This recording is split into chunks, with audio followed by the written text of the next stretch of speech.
Good evening. Good evening. Good evening, ma'am. Good evening. മാമിനെന്താ സുഖമില്ലായിരുന്നോ? എനിക്കല്ല, അത് ഹസ്ബൻഡിന്റെ അച്ഛൻ ഹോസ്പിറ്റലൈസ്ഡാ. അപ്പൊ ഞാൻ പകല് ഹോസ്പിറ്റലിലായിരിക്കും. അല്ല, ഞാനും അമ്മയും ഹോസ്പിറ്റലിൽ, അച്ഛൻ ഐസിയില്ല. അപ്പൊ ഹോസ്പിറ്റലായിരിക്കും. ഹസ്ബൻഡ് പകല് ജോലിക്ക് പോകും. രാത്രി വൈകിട്ട് ഹസ്ബൻഡ് വരുമ്പോ ഞാൻ തിരിച്ചു വരും. അതാണ് നിങ്ങളുടെ ക്ലാസ് നൈറ്റിലേക്ക് ഷിഫ്റ്റ് ചെയ്തത്. ഓക്കെ. ഞാൻ വിചാരിച്ചു ഈ ഒരു ടൈം ആവുമ്പോ കുറെ പേര് ജോയിൻ ആവുന്നു, പക്ഷെ വെരി ലെസ്, കുറച്ച് പേരേ ഉള്ളൂല്ലോ. അങ്ങനെ ആ ഒരു ഹോസ്പിറ്റൽ കേസിന്റെ അതൊന്ന് സെറ്റിൽ ആവുന്നത് വരെ ഇങ്ങനെ ആയിരിക്കും ക്ലാസ് ഉണ്ടാകുക. വേറെ ആരും ക്ലാസ് എടുത്തില്ലെങ്കിൽ ഞാൻ തന്നെ എടുക്കുവാണെങ്കിൽ നൈറ്റിലേക്ക് അത് ഷിഫ്റ്റ് ചെയ്യുന്ന രീതിയിലായിരിക്കും കേട്ടോ. ഓക്കെ, റീഷെഡ്യൂൾ ചെയ്യാം നൈറ്റിലേക്ക്, ആ ഒരു രീതിയിലാണ് എടുക്കുന്നത്. Okay, fine. സോ നമുക്ക് സ്റ്റാർട്ട് ചെയ്യാം. So prayer please. Good evening, ma'am. Lord, you are the source of all wisdom and understanding. As we begin our studies today, we ask for your guidance. Help me to grasp the material, remember what we have learned, and apply it wisely. May our mind be clear, our memory strong, and our understanding deeper. Thank you for the opportunity to learn and grow. Thank you, ma'am. Good evening, ma'am, and good evening, everyone. I am Adira. Today, I am privileged to deliver this sign-in. First of all, I welcome Jisha ma'am for conducting today's class, and also I welcome my classmates for your active participation. Thank you, ma'am, and thank you all.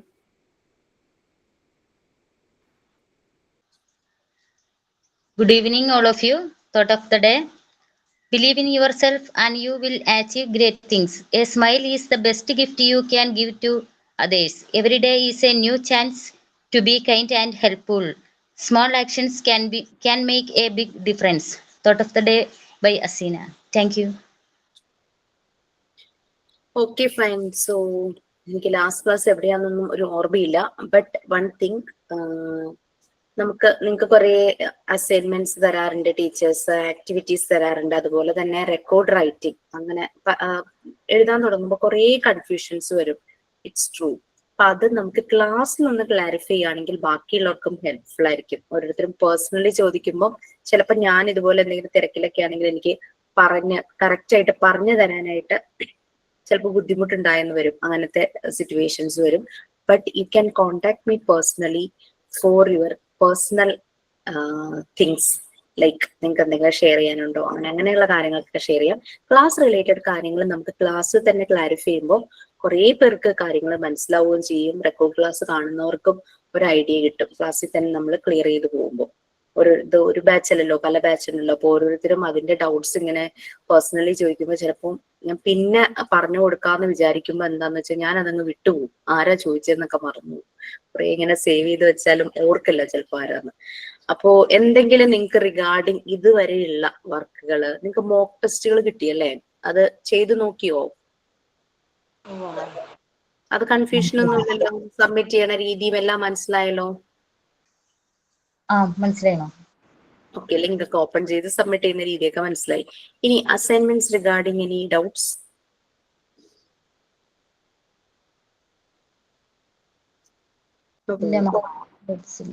Activities, ചെയ്യേണ്ട activities clear അല്ലേ? പിന്നെ record writing എന്തെങ്കിലും doubts ഉണ്ടോ? എത്ര റെക്കോർഡിന്റെ details ഞാൻ പറഞ്ഞു തന്നു? 2 എണ്ണത്തിന്റെ. ഫസ്റ്റും ഫോർത്തും. ഓക്കെ, അതെന്തായാലും ചെയ്തു വരൂ. എന്നിട്ട് എന്നെ ഇപ്പൊ ജൂലൈ മിഡ് ആയല്ലേ, ഓഗസ്റ്റ് ഫസ്റ്റ് വീക്ക് ആവുമ്പോ എന്നെ ഒന്ന് റിമൈൻഡ് ചെയ്യിക്കണം. ഞാൻ സെക്കൻഡും തേർഡിന്റെയും ഡീറ്റെയിൽസ് പറഞ്ഞുതരാം. ഓഗസ്റ്റ് ഫസ്റ്റ് വീക്ക് ആവുമ്പോ ഓർപ്പിക്കണം കേട്ടോ. Okay, fine. നമ്മൾ എവിടെയായി? ഒരു ഡൗട്ട് ചോദിച്ചത് ഞാനായിരുന്നു മിസ്സിനോട്. ചോദിക്കും. അത് എന്താണ്, എനിക്ക് ആ ഫസ്റ്റ് റെക്കോർഡിൽ ഈ പസിൽസ് വരുന്നതിൽ സ്റ്റേറ്റ്മെന്റ് പസിൽസ് മാത്രമാണോ അതെ ട്രിക്കി ആയിട്ടുള്ള പസിൽസ് എഴുതാമോ എന്നുള്ളൊരു കൺഫ്യൂഷൻ ആയിരുന്നു മിസ്സിനോട് ഞാൻ ചോദിച്ചായിരുന്നു. എന്ത് ടൈപ്പ് പസിലും നമുക്ക് അതിനകത്ത് ചെയ്യാൻ കുഴപ്പമൊന്നുമില്ല. പക്ഷെ സെയിം തന്നെ നിങ്ങൾ കിഡ്സ് ആക്ടിവിറ്റി ബുക്കിലേക്ക് എഴുതി വെക്കരുതെന്നേ ഉള്ളൂ. അത് അവിടെ കാരണം കിഡ്സ് ആക്ടിവിറ്റി ബുക്കിൽ നമ്മൾ കണ്ടു ക്രോസ് വേർഡ് പസിലുണ്ട്, വേർഡ് പസിലുണ്ട്, പിക്ചർ പസിലുണ്ട്, പല ടൈപ്പ് പസിൽസ് അതിൽ ചെയ്യാനുണ്ട്. അപ്പൊ സെയിം തന്നെ ഇതിനും എഴുതി വെക്കരുത്, ഡിഫറെന്റ് ആയിട്ട് ചെയ്യണം എന്നുള്ളതാണ്. അപ്പൊ ഞാൻ ചെയ്യുന്ന സമയത്ത് എനിക്ക് തോന്നി സ്റ്റേറ്റ്മെന്റ് ആയിട്ടുള്ള പസിൽസ് മാത്രം ഫസ്റ്റ് റെക്കോർഡിൽ എഴുതിയിട്ട് മറ്റേതിൽ ക്രിയേറ്റീവ് ആയിട്ട് കുറെ ചെയ്യാലോ എന്ന് വിചാരിച്ചാണ് ഞാൻ അങ്ങനെ റെക്കോർഡ് ബുക്ക് എഴുതിയത്. അങ്ങനെ തന്നെ ചെയ്യണം എന്നില്ല. നിങ്ങൾക്ക് ഇഷ്ടമുള്ള പസിൽസ് ഫസ്റ്റ് റെക്കോർഡ് ബുക്കിൽ എഴുതാം. പിന്നെ 4th വണ്ണില് ക്രിയേറ്റീവ് ആയിട്ടുള്ള പസിൽസ് ആണ്. പക്ഷെ രണ്ടിലും ഒരേ ഇത് തന്നെ സെയിം തന്നെ ആയി പോരുന്നു മാത്രമേ ഉള്ളൂ. അതാണ് ഉദ്ദേശിച്ചത്, വേറെ കുഴപ്പമൊന്നുമില്ല. ഓക്കെ. പിന്നെ കുറെ പേര് വലിയ റെക്കോർഡ് ബുക്കാണ് വാങ്ങിച്ചത്, ഒത്തിരി പേജസ് ബാക്കിയുണ്ട്, എന്ത് ചെയ്യും? ഒരേ ഇത് തന്നെ ആക്ടിവിറ്റീസ് തന്നെ ഒന്നിൽ തന്നെ 2 റെക്കോർഡിന്റെ ഡീറ്റെയിൽസ് ഒന്നിൽ തന്നെ ചെയ്തോട്ടെ എന്നൊക്കെ ചോദിച്ചു. അപ്പൊ ഞാനൊരു കൺസേൺ പറഞ്ഞു, വേറൊന്നുമല്ല, ഈ നമ്മള് എവിടെയെങ്കിലും ഇന്റർവ്യൂവിനൊക്കെ പോകുമ്പോൾ നമ്മുടെ കയ്യിൽ ഓരോ തീം റിലേറ്റഡ് ഓരോ റെക്കോർഡ് ആകുമ്പോൾ അതിനൊരു സ്റ്റാൻഡേർഡ് ഉണ്ട്. ബട്ട് കുറെ പേജസ് ഉള്ളപ്പോൾ ഒരു അല്പം അതിന്റെ ഒരു 1/3 പോലും നമ്മൾ എഴുതിയിട്ടുള്ളൂ, ബാക്കി മുഴുവനും ബാലൻസ് കിടക്കുവാണെങ്കിൽ അതും ഒരു സുഖം ഉണ്ടാവില്ലല്ലോ. അങ്ങനെയാണെങ്കിൽ നിങ്ങൾക്ക് ഇത് 2ആയിട്ട് സ്പ്ലിറ്റ് ചെയ്ത് ഒരു പേജ് മാർക്കർ ഒക്കെ വെച്ച് നല്ലപോലെ പേജ് ഡിസൈൻ ഒക്കെ ചെയ്ത് അങ്ങനെ ചെയ്താൽ കുറച്ചുകൂടി നീറ്റ് ആയിരിക്കും. എന്നിട്ട് 2 എഴുതിക്കോളൂ, നോ പ്രോബ്ലം. അതും കുഴപ്പമില്ലാത്തതാണ്. കാരണം നമ്മൾ അതിന് ഇനി പുതിയതിന് വേണ്ടിയിട്ടൊരു എക്സ്പെൻസ് അല്ലെങ്കിൽ ഇത്രയും പേജ് വെറുതെ ബ്ലാങ്ക് ആയിട്ട് കിടക്കുമ്പോൾ അത് കാണാനും ഒരു സുഖമില്ല. പിന്നെ അഡീഷണൽ ആയിട്ട് വരുന്നതൊക്കെ നിങ്ങൾക്ക് ആഡ് ചെയ്യാം. ആ ഒരു തീം റിലേറ്റഡ് ആയിട്ട് വരുന്ന എന്തും ആ ഒരു റെക്കോർഡിൽ ആഡ് ചെയ്യാം. ഞാൻ തന്നേക്കുന്നത് മാത്രം ചെയ്യണം എന്ന് ആണ് നിർബന്ധമൊന്നുമില്ല. ആ തീമിനെ കണക്ട് ചെയ്യുന്ന എന്ത് വേണമെങ്കിലും ഓരോ റെക്കോർഡിലും എഴുതാം. മാം 5 റെക്കോർഡ് മസ്റ്റ് ആണോ? അതെ മാം. അതുപോലെ വൈവയ്ക്ക് ഈ റെക്കോർഡ് ബുക്ക് കാണിച്ചു കൊടുക്കണം ഓൺലൈൻ ആയിട്ട് നടത്തുമ്പം. വൈവ സമയത്ത് ഡിപ്പെൻഡ്സ് ഓൺ ദ ടീച്ചേഴ്സ് കേട്ടോ. ചിലപ്പോൾ അവർ ജസ്റ്റ് ഷോ എന്ന് പറഞ്ഞു കഴിഞ്ഞാൽ നിങ്ങൾ കാണിച്ചു കൊടുക്കേണ്ടതായിട്ട് വരും. ഞാൻ ജസ്റ്റ് അതിലെ കഥ അല്ലെങ്കിൽ ഏതെങ്കിലും റൈം അതൊന്ന് പ്രസന്റ് ചെയ്യുക. പിന്നെ കിഡ്സ് ആക്ടിവിറ്റി ബുക്കിലെ ഏതെങ്കിലും ഒരു ആക്ടിവിറ്റി ഒന്ന് എക്സ്പ്ലെയിൻ ചെയ്യാമോ, അങ്ങനെയൊക്കെ ചോദിക്കാറുള്ളൂ. റെക്കോർഡ് കാണണമെന്നൊന്നും ഇതുവരെ പറഞ്ഞിട്ടില്ല, പക്ഷെ കുട്ടികളെല്ലാം കാണിക്കും. പിന്നെ അതുമല്ല, ഒരു പ്രാക്ടിക്കലിന് ഇൻസ്റ്റിറ്റ്യൂട്ടിൽ നേരിട്ട് വരുമ്പോൾ അവർ ഈ റെക്കോർഡ് എല്ലാം കംപ്ലീറ്റ് ചെയ്ത് കൊണ്ടുവന്ന് സൈനും സീലും വാങ്ങിച്ചു പോകാറുണ്ട്. അത് അവര് തന്നെ പറഞ്ഞു, ഞങ്ങൾ ഇത്രയും എഫേർട്ട് എടുത്ത് ചെയ്തതല്ലേ, അതിന് ഞങ്ങൾക്ക് ഒരു വാലിഡ് ആയിട്ടൊരു സൈനും സീലും ഒക്കെ കിട്ടുമ്പോൾ അതൊരു വാല്യൂ തന്നെയാണല്ലോ എന്ന് പറഞ്ഞ് അങ്ങനെ ചെയ്യാറുണ്ട്. അങ്ങനെയൊക്കെ നമ്മൾ ചെയ്ത് തുടങ്ങുമ്പോൾ നമുക്കും തോന്നും, ഞാൻ ഇത്രയും എഫേർട്ട് എടുത്തതല്ലേ, എനിക്ക് ഇതിനൊരു. അപ്പൊ പിന്നെ അവര് സൈനും സീലും കിട്ടുമ്പോൾ തന്നെ ഞങ്ങൾക്ക് കൊടുക്കുമ്പോൾ തന്നെ ഞങ്ങൾക്ക് അറിയാം അവരതെല്ലാം കംപ്ലീറ്റ് ചെയ്ത് എല്ലാം നല്ല ഭംഗിയായിട്ടാണ് ചെയ്തിട്ട് വരുന്നത്. മാം, ഈ കിഡ്സ് ആക്ടിവിറ്റി ബുക്ക് എന്ന് പറയുന്ന സ്പെഷ്യൽ നമ്മൾ അസൈൻമെന്റ് ആക്ടിവിറ്റി ചെയ്യുന്ന ബുക്കാണോ? അത് റെക്കോർഡാണ്. സെക്കൻഡ് 4th റെക്കോർഡ് അല്ലേ? റെക്കോർഡ്. അതെ അതെ. അല്ലാതെ നിങ്ങൾക്ക് ആക്ടിവിറ്റീസ് വേറെ പറയും, അത് നിങ്ങൾക്ക് ഇഷ്ടമുള്ളതുപോലെ ചെയ്തു വെക്കാം. അത് സബ്മിഷൻ ഒന്നും ഇല്ലല്ലോ, സബ്മിഷൻ ഇല്ല. ഇത്രയും അപ്ലോഡ് ചെയ്യുമ്പോൾ തന്നെ അത് ബുദ്ധിമുട്ടായിരിക്കുമല്ലോ. ഓക്കെ, അപ്പോ നമുക്ക് ഇനി ക്ലാസ്സിലേക്ക് പോവാം. ലാസ്റ്റ് ക്ലാസ് എന്തായിരുന്നു? യൂണിറ്റ് 6 കംപ്ലീറ്റ് ആയി. ആണോ? യൂണിറ്റ് 6 കംപ്ലീറ്റ് ആയി അല്ലേ? ഓക്കെ, യൂണിറ്റ് 7 നിങ്ങൾക്ക് ആരെങ്കിലും എടുത്തോ?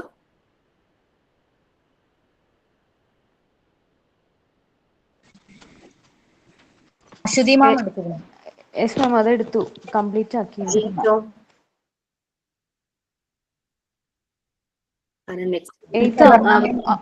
അപർണ മാം.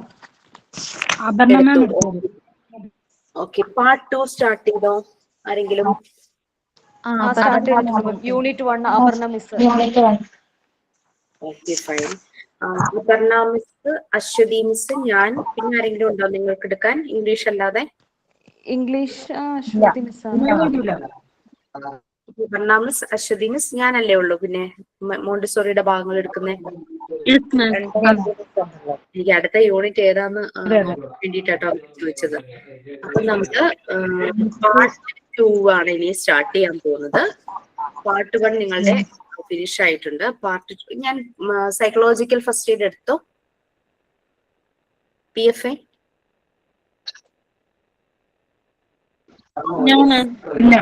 ഓക്കെ. PFA എന്ന് പറഞ്ഞ ഒരു അഡീഷണൽ ഒരു ടോപ്പിക് ആണ്. ഞാൻ മെന്റൽ ഹെൽത്ത് ആൻഡ് ഹൈജീൻ എടുക്കുന്ന എല്ലാ ബാച്ചിനും PFA കൊടുക്കുന്നുണ്ട്. പിന്നെ പുതിയതായി ടെക്സ്റ്റ് അപ്ഡേറ്റ് ചെയ്തപ്പോ PFA നമ്മൾ അതിൽ ഇൻക്ലൂഡ് ചെയ്തിട്ടുണ്ട്. നിങ്ങൾ ഫസ്റ്റ് എയ്ഡ് എന്നുള്ള ചാപ്റ്റർ പഠിച്ചു അല്ലെ? ഫസ്റ്റ് എയ്ഡ് നമ്മളുടെ ശരീരത്തിൽ ഒരു മുറിവ് ഉണ്ടാവുമ്പോൾ, അല്ലെങ്കിൽ ഒരു ബേണിങ്, അല്ലെങ്കിൽ ഡ്രോണിങ്, ഈ വെള്ളത്തിൽ പോയ ഒരാളെ നമ്മൾ രക്ഷപ്പെടുത്തുമ്പോ, സ്നേക്ക് ബൈറ്റ് വരുമ്പോ, പിന്നെ ഫെയിന്റ് ചെയ്യുമ്പോ, അങ്ങനെ ഓരോന്നിനും ഫസ്റ്റ് എയ്ഡ് കൊടുക്കുന്നത് നമ്മൾ ഫസ്റ്റ് എയ്ഡ് എന്നുള്ള ചാപ്റ്ററിൽ കണ്ടു. അല്ലെങ്കിൽ നമുക്കറിയാം അങ്ങനെ ഒരു ലെസൺ പഠിക്കേണ്ട ആവശ്യമില്ല. നമുക്കറിയാം വീട്ടില് കുട്ടികളുണ്ട്, മുതിർന്നവരുണ്ട്, എന്തെങ്കിലുമൊക്കെ ഒരു അപകടം ഉണ്ടാവും, അല്ലെങ്കിൽ നമുക്ക് തന്നെ കൈയൊന്ന് മുറിയുമ്പോ, കൈയൊന്ന് കൊള്ളുമ്പോ നമ്മൾ പല കാര്യങ്ങളും ചെയ്യും, അപ്പൊ തന്നെ ഓടിപ്പോയിട്ട്. ഈവൻ എന്തെങ്കിലും ഒരു ചുമ വന്നാലും നമ്മൾ വീട്ടില് ഒരു എന്താ പറയാ, ചില ഹെൽത്തി ടിപ്സ് ഒക്കെ നമുക്കറിയാം അല്ലെ? തുളസിയും പനിക്കൂർക്കയിലയും അങ്ങനെ ഓരോന്നൊക്കെ ചെയ്തിട്ടുള്ള എന്തെങ്കിലുമൊക്കെ ഒരു നുറുങ്ങ് ചികിത്സകൾ നമ്മൾ ചെയ്യാറുണ്ട്. അത് നമുക്ക് എഫക്റ്റീവ് ആകാറുമുണ്ട് depending on the health condition. ഒത്തിരി സിവിയർ ആയാൽ നമ്മൾ ഡോക്ടറെ തന്നെ കാണണം. ബട്ട് പെട്ടെന്നൊരു മഴ കൊണ്ടൊരു കോൾഡ് അങ്ങനെയൊക്കെ വരുമ്പോൾ നമ്മളൊരു കുരുമുളകും ഇഞ്ചിയും ഒക്കെ ചതച്ചിട്ടിട്ട് നമ്മളൊരു കാപ്പിയോ ചായയോ പോലെയൊക്കെ നമ്മൾ കുടിക്കും. തൊണ്ടയ്ക്ക് ഒരു ഇറിറ്റേഷൻ വരുമ്പോൾ നമ്മൾ ഇതുപോലെ ഇഞ്ചിയും ചതച്ചിട്ട് മഞ്ഞൾ ഇട്ടിട്ട് നല്ലപോലെ തിളപ്പിച്ചിട്ട് ആ വെള്ളം ചെറു ചൂടോടെ കുടിക്കുമ്പോൾ നമുക്ക് തൊണ്ടയ്ക്ക് ഒരു സുഖമൊക്കെ കിട്ടും. ഭയങ്കര സിവിയർ ആകുമ്പോൾ ഡെഫിനറ്റ്ലി നമ്മൾ ഡോക്ടറെ കാണണം, മെഡിക്കേഷൻ കാണണം. പെട്ടെന്ന് നമ്മൾ ചെയ്യുന്ന ഒരു ഫസ്റ്റ് എയ്ഡുകളെ കുറിച്ചെല്ലാം നമുക്ക് ഓൾറെഡി നമ്മൾ അവെയർ ആണ്. പിന്നെ ആ ഒരു ലെസൺ നമ്മൾ കണ്ടു. ലെസണിൽ പലതും അപ്ഡേറ്റഡ് ആക്കാനുണ്ട്, പ്രത്യേകിച്ച് സ്നേക്ക് ബൈറ്റിന്റെ കാര്യം. സ്നേക്ക് ബൈറ്റ്, പണ്ടൊക്കെ സ്നേക്ക് ബൈറ്റ് നടക്കുമ്പോൾ ആ ഒരു മുറിവ് നല്ലപോലെ കഴുകിയിട്ട് മുറിവിന് മുകളിലും താഴെയായിട്ട് നല്ലപോലെ ടൈറ്റ് ആയിട്ട് കെട്ടിവെക്കുന്നു പറയും. പക്ഷെ ഇപ്പൊ അങ്ങനെ ടൈറ്റ് ആയിട്ട് കെട്ടാറില്ല. എത്രയും പെട്ടെന്ന് ആ ആളെ മെഡിക്കേഷൻ, മുറിവ് നല്ലപോലെ കഴുകിയിട്ട് ആ സ്നേക്കിനെ ഐഡന്റിഫൈ ചെയ്യാൻ പറ്റുമെങ്കിൽ സ്നേക്കിനെ ഐഡന്റിഫൈ ചെയ്തിട്ട് നേരെ ഹോസ്പിറ്റലിലേക്ക് പോവുകയാണ് ചെയ്യുന്നത്. കാരണം സ്നേക്കിനെ ഐഡന്റിഫൈ ചെയ്യുന്നത് പോയിസണിന്റെ ഇന്റൻസിറ്റി എത്രത്തോളം ഉണ്ടെന്ന് മനസ്സിലാക്കാൻ വേണ്ടിയിട്ട്. ചില സ്നേക്ക് ഒക്കെ ലെസ് പോയിസൺ ആയിരിക്കും, ചിലത് പോയിസൺ കൂടിയതായിരിക്കും. അപ്പൊ അതിനനുസരിച്ച് വേണം ഇവർക്ക് ട്രീറ്റ്മെന്റ് ചെയ്യും. പിന്നെ ലിംസിലൊക്കെ, കാലിലൊക്കെ ഇങ്ങനെ വരുമ്പോ ഇങ്ങനെ ബാൻഡേജ് ചെയ്യാറുണ്ട്. കാരണം ഹാർട്ടിലേക്ക് അല്ലെങ്കിൽ ബ്രെയിനിലേക്ക് ആ ഒരു പോയിസന്റെ എഫക്ട് കുറയാൻ വേണ്ടിയിട്ട് ചില പോർഷനിൽ സ്നേക്ക് ബൈറ്റ് വരുമ്പോഴാണ് ഈ ബാൻഡേജ് ചെയ്യുന്നത് എന്നാണ് ഞാൻ ലേറ്റസ്റ്റ് ആയിട്ട് ഹെൽത്ത് ഫീൽഡിലുള്ളവരോട് ചോദിച്ചപ്പോൾ എനിക്ക് മനസ്സിലാക്കാൻ കഴിഞ്ഞത്. അതുകൊണ്ട് ഇനി ടെക്സ്റ്റിൽ അങ്ങനെയുള്ള പല പല അപ്ഡേറ്റ്സും ഇനി വരുന്നുണ്ട്. ഓക്കെ, ഇനി അത് ഫസ്റ്റ് എയ്ഡിന്റെ കാര്യങ്ങളൊക്കെ ആയിരുന്നു. അത് കഴിഞ്ഞു, അത് ഇപ്പൊ ശരീരത്തിൽ ഉണ്ടാകുന്ന ഓരോ പ്രശ്നങ്ങൾക്കുള്ള ഫസ്റ്റ് എയ്ഡ് ആയിരുന്നു അല്ലെ? ഇനി നമ്മൾക്ക് മനസ്സിന് മുറിവേറ്റാൽ നമ്മൾ എന്ത് ചെയ്യും? ശരീരത്തിന് മുറിവേറ്റാൽ നമ്മൾ അവിടെ മരുന്ന് വെക്കും, അത് ഉണങ്ങും. ഉണങ്ങിയിട്ട് സ്കാർ വന്നു കഴിഞ്ഞാൽ നമ്മൾ എന്താ ചെയ്യുക? ആ സ്കാറിന്റെ പാട് നമ്മുടെ ഔട്ടർ അപ്പിയറൻസ് അല്ലെങ്കിൽ നമ്മളുടെ ബ്യൂട്ടീനെ ബാധിക്കുന്ന ഒന്നാണ്. അപ്പൊ ആ സ്കാർ പോവാനായിട്ട് പിന്നെ നമ്മൾ കോസ്മെറ്റിക്സ് ഒക്കെ യൂസ് ചെയ്ത് അതിന്റെ പാടൊക്കെ മാറ്റി നമ്മൾ നീറ്റ് ആക്കും അല്ലെ? അതിന്റെ ഒരു സ്കാറിന്റെ ആ ഒരു പാട് പോലും ഉണ്ടാവില്ല. ഇനി മനസ്സിനാണ് നമ്മൾക്ക് മുറിവേറ്റതെങ്കിൽ അത് ഹീൽ ചെയ്യാൻ, ശരീരത്തിൽ മുറിവേൽക്കുന്നത് ഹീലാവുന്നതിനേക്കാൾ കൂടുതൽ ടൈം എടുക്കും, depending on person to person. ചില ആളുകൾക്ക് പെട്ടെന്ന് അവരത് മറന്ന് അവര് അങ്ങോട്ട് അഡ്ജസ്റ്റഡ് ആകും. പക്ഷെ ചിലർക്ക് എത്ര നാള് കഴിഞ്ഞാലും ആ മുറിവ് ഉണങ്ങില്ല, അത്രയും ഒരു വിഷമായിരിക്കും. അവർ ചിലപ്പോൾ ഡിപ്രഷനിലേക്ക് പോകും. അവർ ചിലപ്പോൾ അവർക്ക് പഴയ പ്രസരിപ്പൊന്നും ഉണ്ടാവില്ല. ചിലര് ജീവിതം അടുത്ത് സൂയിസൈഡ് ടെൻഡൻസി, ചിലര് സൂയിസൈഡ് ചെയ്യും. അങ്ങനത്തെ കേസസ് ഒക്കെ വരും. അപ്പൊ അങ്ങനെ ഉള്ളവർക്ക് സൈക്കോളജിക്കൽ ഫസ്റ്റ് എയ്ഡ്, മനസ്സിന് കൊടുക്കാൻ പറ്റുന്ന ഒരു ഫസ്റ്റ് എയ്ഡ് അത് പ്രൊവൈഡ് ചെയ്യുക എന്നുള്ളതാണ്. ഈ സൈക്കോളജിക്കൽ ഫസ്റ്റ് എയ്ഡ് പ്രൊവൈഡ് ചെയ്യുമ്പോൾ നമ്മൾ ശ്രദ്ധിക്കേണ്ട പല കാര്യങ്ങളുണ്ട്. ഇതൊരു പ്രൊഫഷണൽ അല്ല ഈ PFA ചെയ്യുന്നത്. അത് ഒരു പ്രൊഫഷണൽ ആയിട്ടുള്ള ഒരാൾ ചെയ്യാന്ന് പറഞ്ഞാൽ അയാൾക്ക് അതിന്റെ പേയ്മെന്റ് കിട്ടൂലേ? അല്ലാതെ ചെയ്യാന്ന് പറഞ്ഞാൽ നമുക്ക് അതിനുള്ള മനസ്സുണ്ടാകണം. നമ്മൾ അതുപോലെ ഒരു വ്യക്തിയായിരിക്കണം മറ്റുള്ളവരെ കേൾക്കാൻ. നമുക്ക് അഫെക്ഷൻ, കെയർ, കമ്പാഷൻ, എംപതി അങ്ങനെയുള്ള ക്വാളിറ്റികൾ നമുക്ക് വരണം. അവരെ ക്ഷമയോടെ ഇരുന്ന് കേൾക്കാനായിട്ട്, അവര് നമ്മളോട് ഇൻഡിഫറൻ്റ് ആയിട്ട് പെരുമാറും. അതിൽ നമ്മൾക്ക് തിരിച്ചൊന്നും അവരോട് തോന്നാതെ എംപത്തറ്റിക് ആയിട്ട് അവരുടെ സിറ്റുവേഷനിൽ നമ്മളാണ് ഇരിക്കുന്നതെങ്കിൽ എങ്ങനെയായിരിക്കും ഫീൽ ചെയ്യുക എന്നുള്ളത് മനസ്സിലാക്കി പെരുമാറാൻ കഴിയുന്ന ഒരു മനസ്സുള്ള ഒരാൾക്കാണ് PFA കൊടുക്കാനായിട്ട് പറ്റുള്ളൂ, സൈക്കോളജിക്കൽ ഫസ്റ്റ് എയ്ഡ്.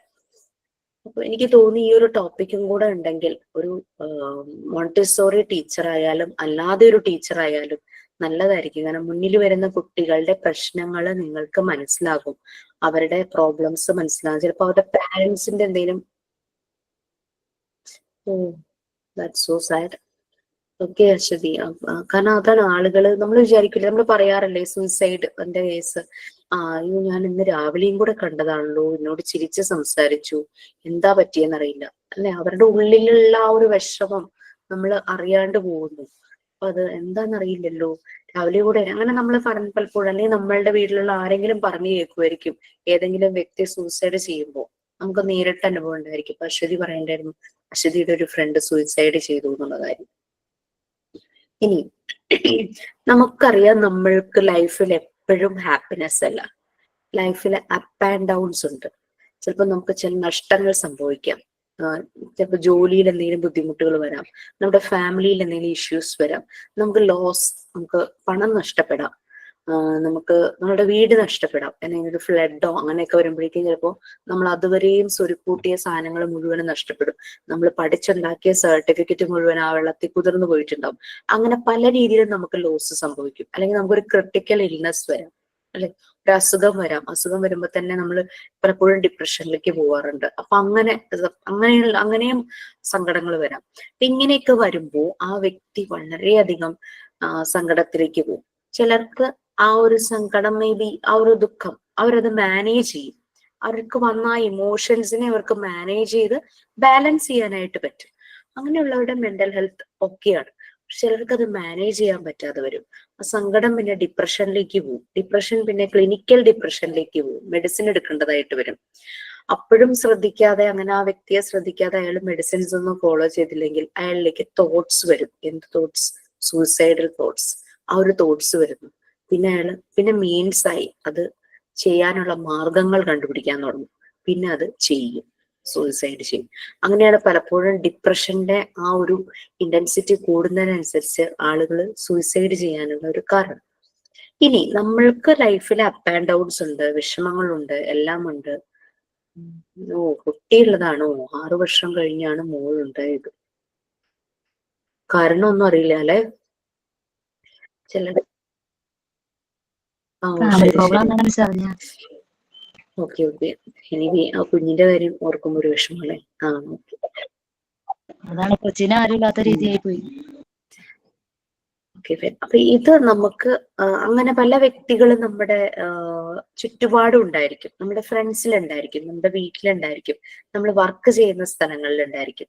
നമ്മളിപ്പോ ടീച്ചറായിട്ട് വർക്ക് ചെയ്യുകയാണെങ്കിൽ അവിടെ വരുന്ന കുട്ടികൾ, ഒരു പല പ്രശ്നങ്ങളും, ഒരു വലിയൊരാളെക്കാളും കൂടുതൽ പ്രശ്നങ്ങളായിരിക്കും ചിലപ്പോൾ ഒരു കുഞ്ഞു മനസ്സിലുണ്ടാകുന്നത്.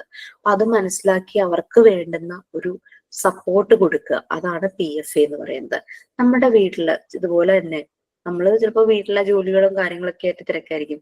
വീട്ടില് പൊതുവെ പ്രായമായവരുണ്ടെങ്കിൽ, എക്സാമ്പിൾ നമ്മളുടെ പാരന്റ്സ് അല്ലെങ്കിൽ നമ്മളുടെ ഇൻലോസ്, ആര് തന്നെയല്ല, ആ ഒരു ഏജിലേക്ക് കടക്കുമ്പോൾ അവർക്ക് പിന്നെ അവര് നല്ല ആക്റ്റീവായി നടന്ന ഒരു ടൈം ഉണ്ടാകും. അതിൽ നിന്ന് മാറി മരുന്നുകളും ഈ പറയുന്ന ചിലപ്പോൾ ബെഡ് റിഡൺ ആയിട്ടുണ്ടാകാം, അല്ലെങ്കിൽ പഴയ പോലെ ആക്റ്റീവായിട്ടൊന്നും ചെയ്യാൻ പറ്റുന്നില്ല, ഭക്ഷണം മര്യാദയ്ക്ക് കഴിക്കാൻ പറ്റുന്നില്ല. അങ്ങനെയൊക്കെ വരുമ്പോഴേക്കും ഇവരും സങ്കടത്തിലേക്ക് പോകും. അവരെയും ഒന്ന് ശ്രദ്ധിക്കുന്നത് നന്നായിരിക്കും. കാരണം വെച്ചാൽ അവരെ എൻഗേജ് ചെയ്യിക്കുക. അവർക്ക് ആ ഒരു ലൈഫിനോടുള്ള മടുപ്പ് അവർക്ക് ഫീൽ ചെയ്യാത്ത രീതിയിൽ അവരെ നമ്മൾ കെയർ ചെയ്യുക. അതാണ് അവർക്ക് കൊടുക്കാൻ പറ്റുന്ന ഒരു PFA എന്ന് പറയുന്നത്, സൈക്കോളജിക്കൽ ഫസ്റ്റ് എയ്ഡ് എന്ന് പറയുന്നത്. അപ്പൊ ഇതാണ് PFA. അപ്പൊ PFAയുടെ ഒരു PDF ഞാൻ നിങ്ങൾക്ക് ഷെയർ ചെയ്യാം. ഒരു ഡിഗ്രി ഏതോ കോഴ്സ് ചെയ്യാൻ സൈക്കോളജി കോഴ്സുകാരുടെ ഒരു ചാപ്റ്ററോ മറ്റോ ആണ്. നമുക്കത് മുഴുവൻ വേണ്ട, എന്നാലും അത് വായിച്ചിട്ട് ആവശ്യമുള്ളത് മാത്രം നമുക്ക് എടുക്കുന്നതായിരിക്കും നല്ലത്. ഓക്കെ, സോ കേട്ടോ, ഞാനിപ്പോ അതിന്റെ ഡീറ്റെയിൽസ് പറഞ്ഞു തരാം. നാളെ നിങ്ങൾക്ക് ക്ലാസ് റൂമിൽ അതിന്റെ ലിങ്ക് പ്രൊവൈഡ് ചെയ്തിട്ടുണ്ടാവും.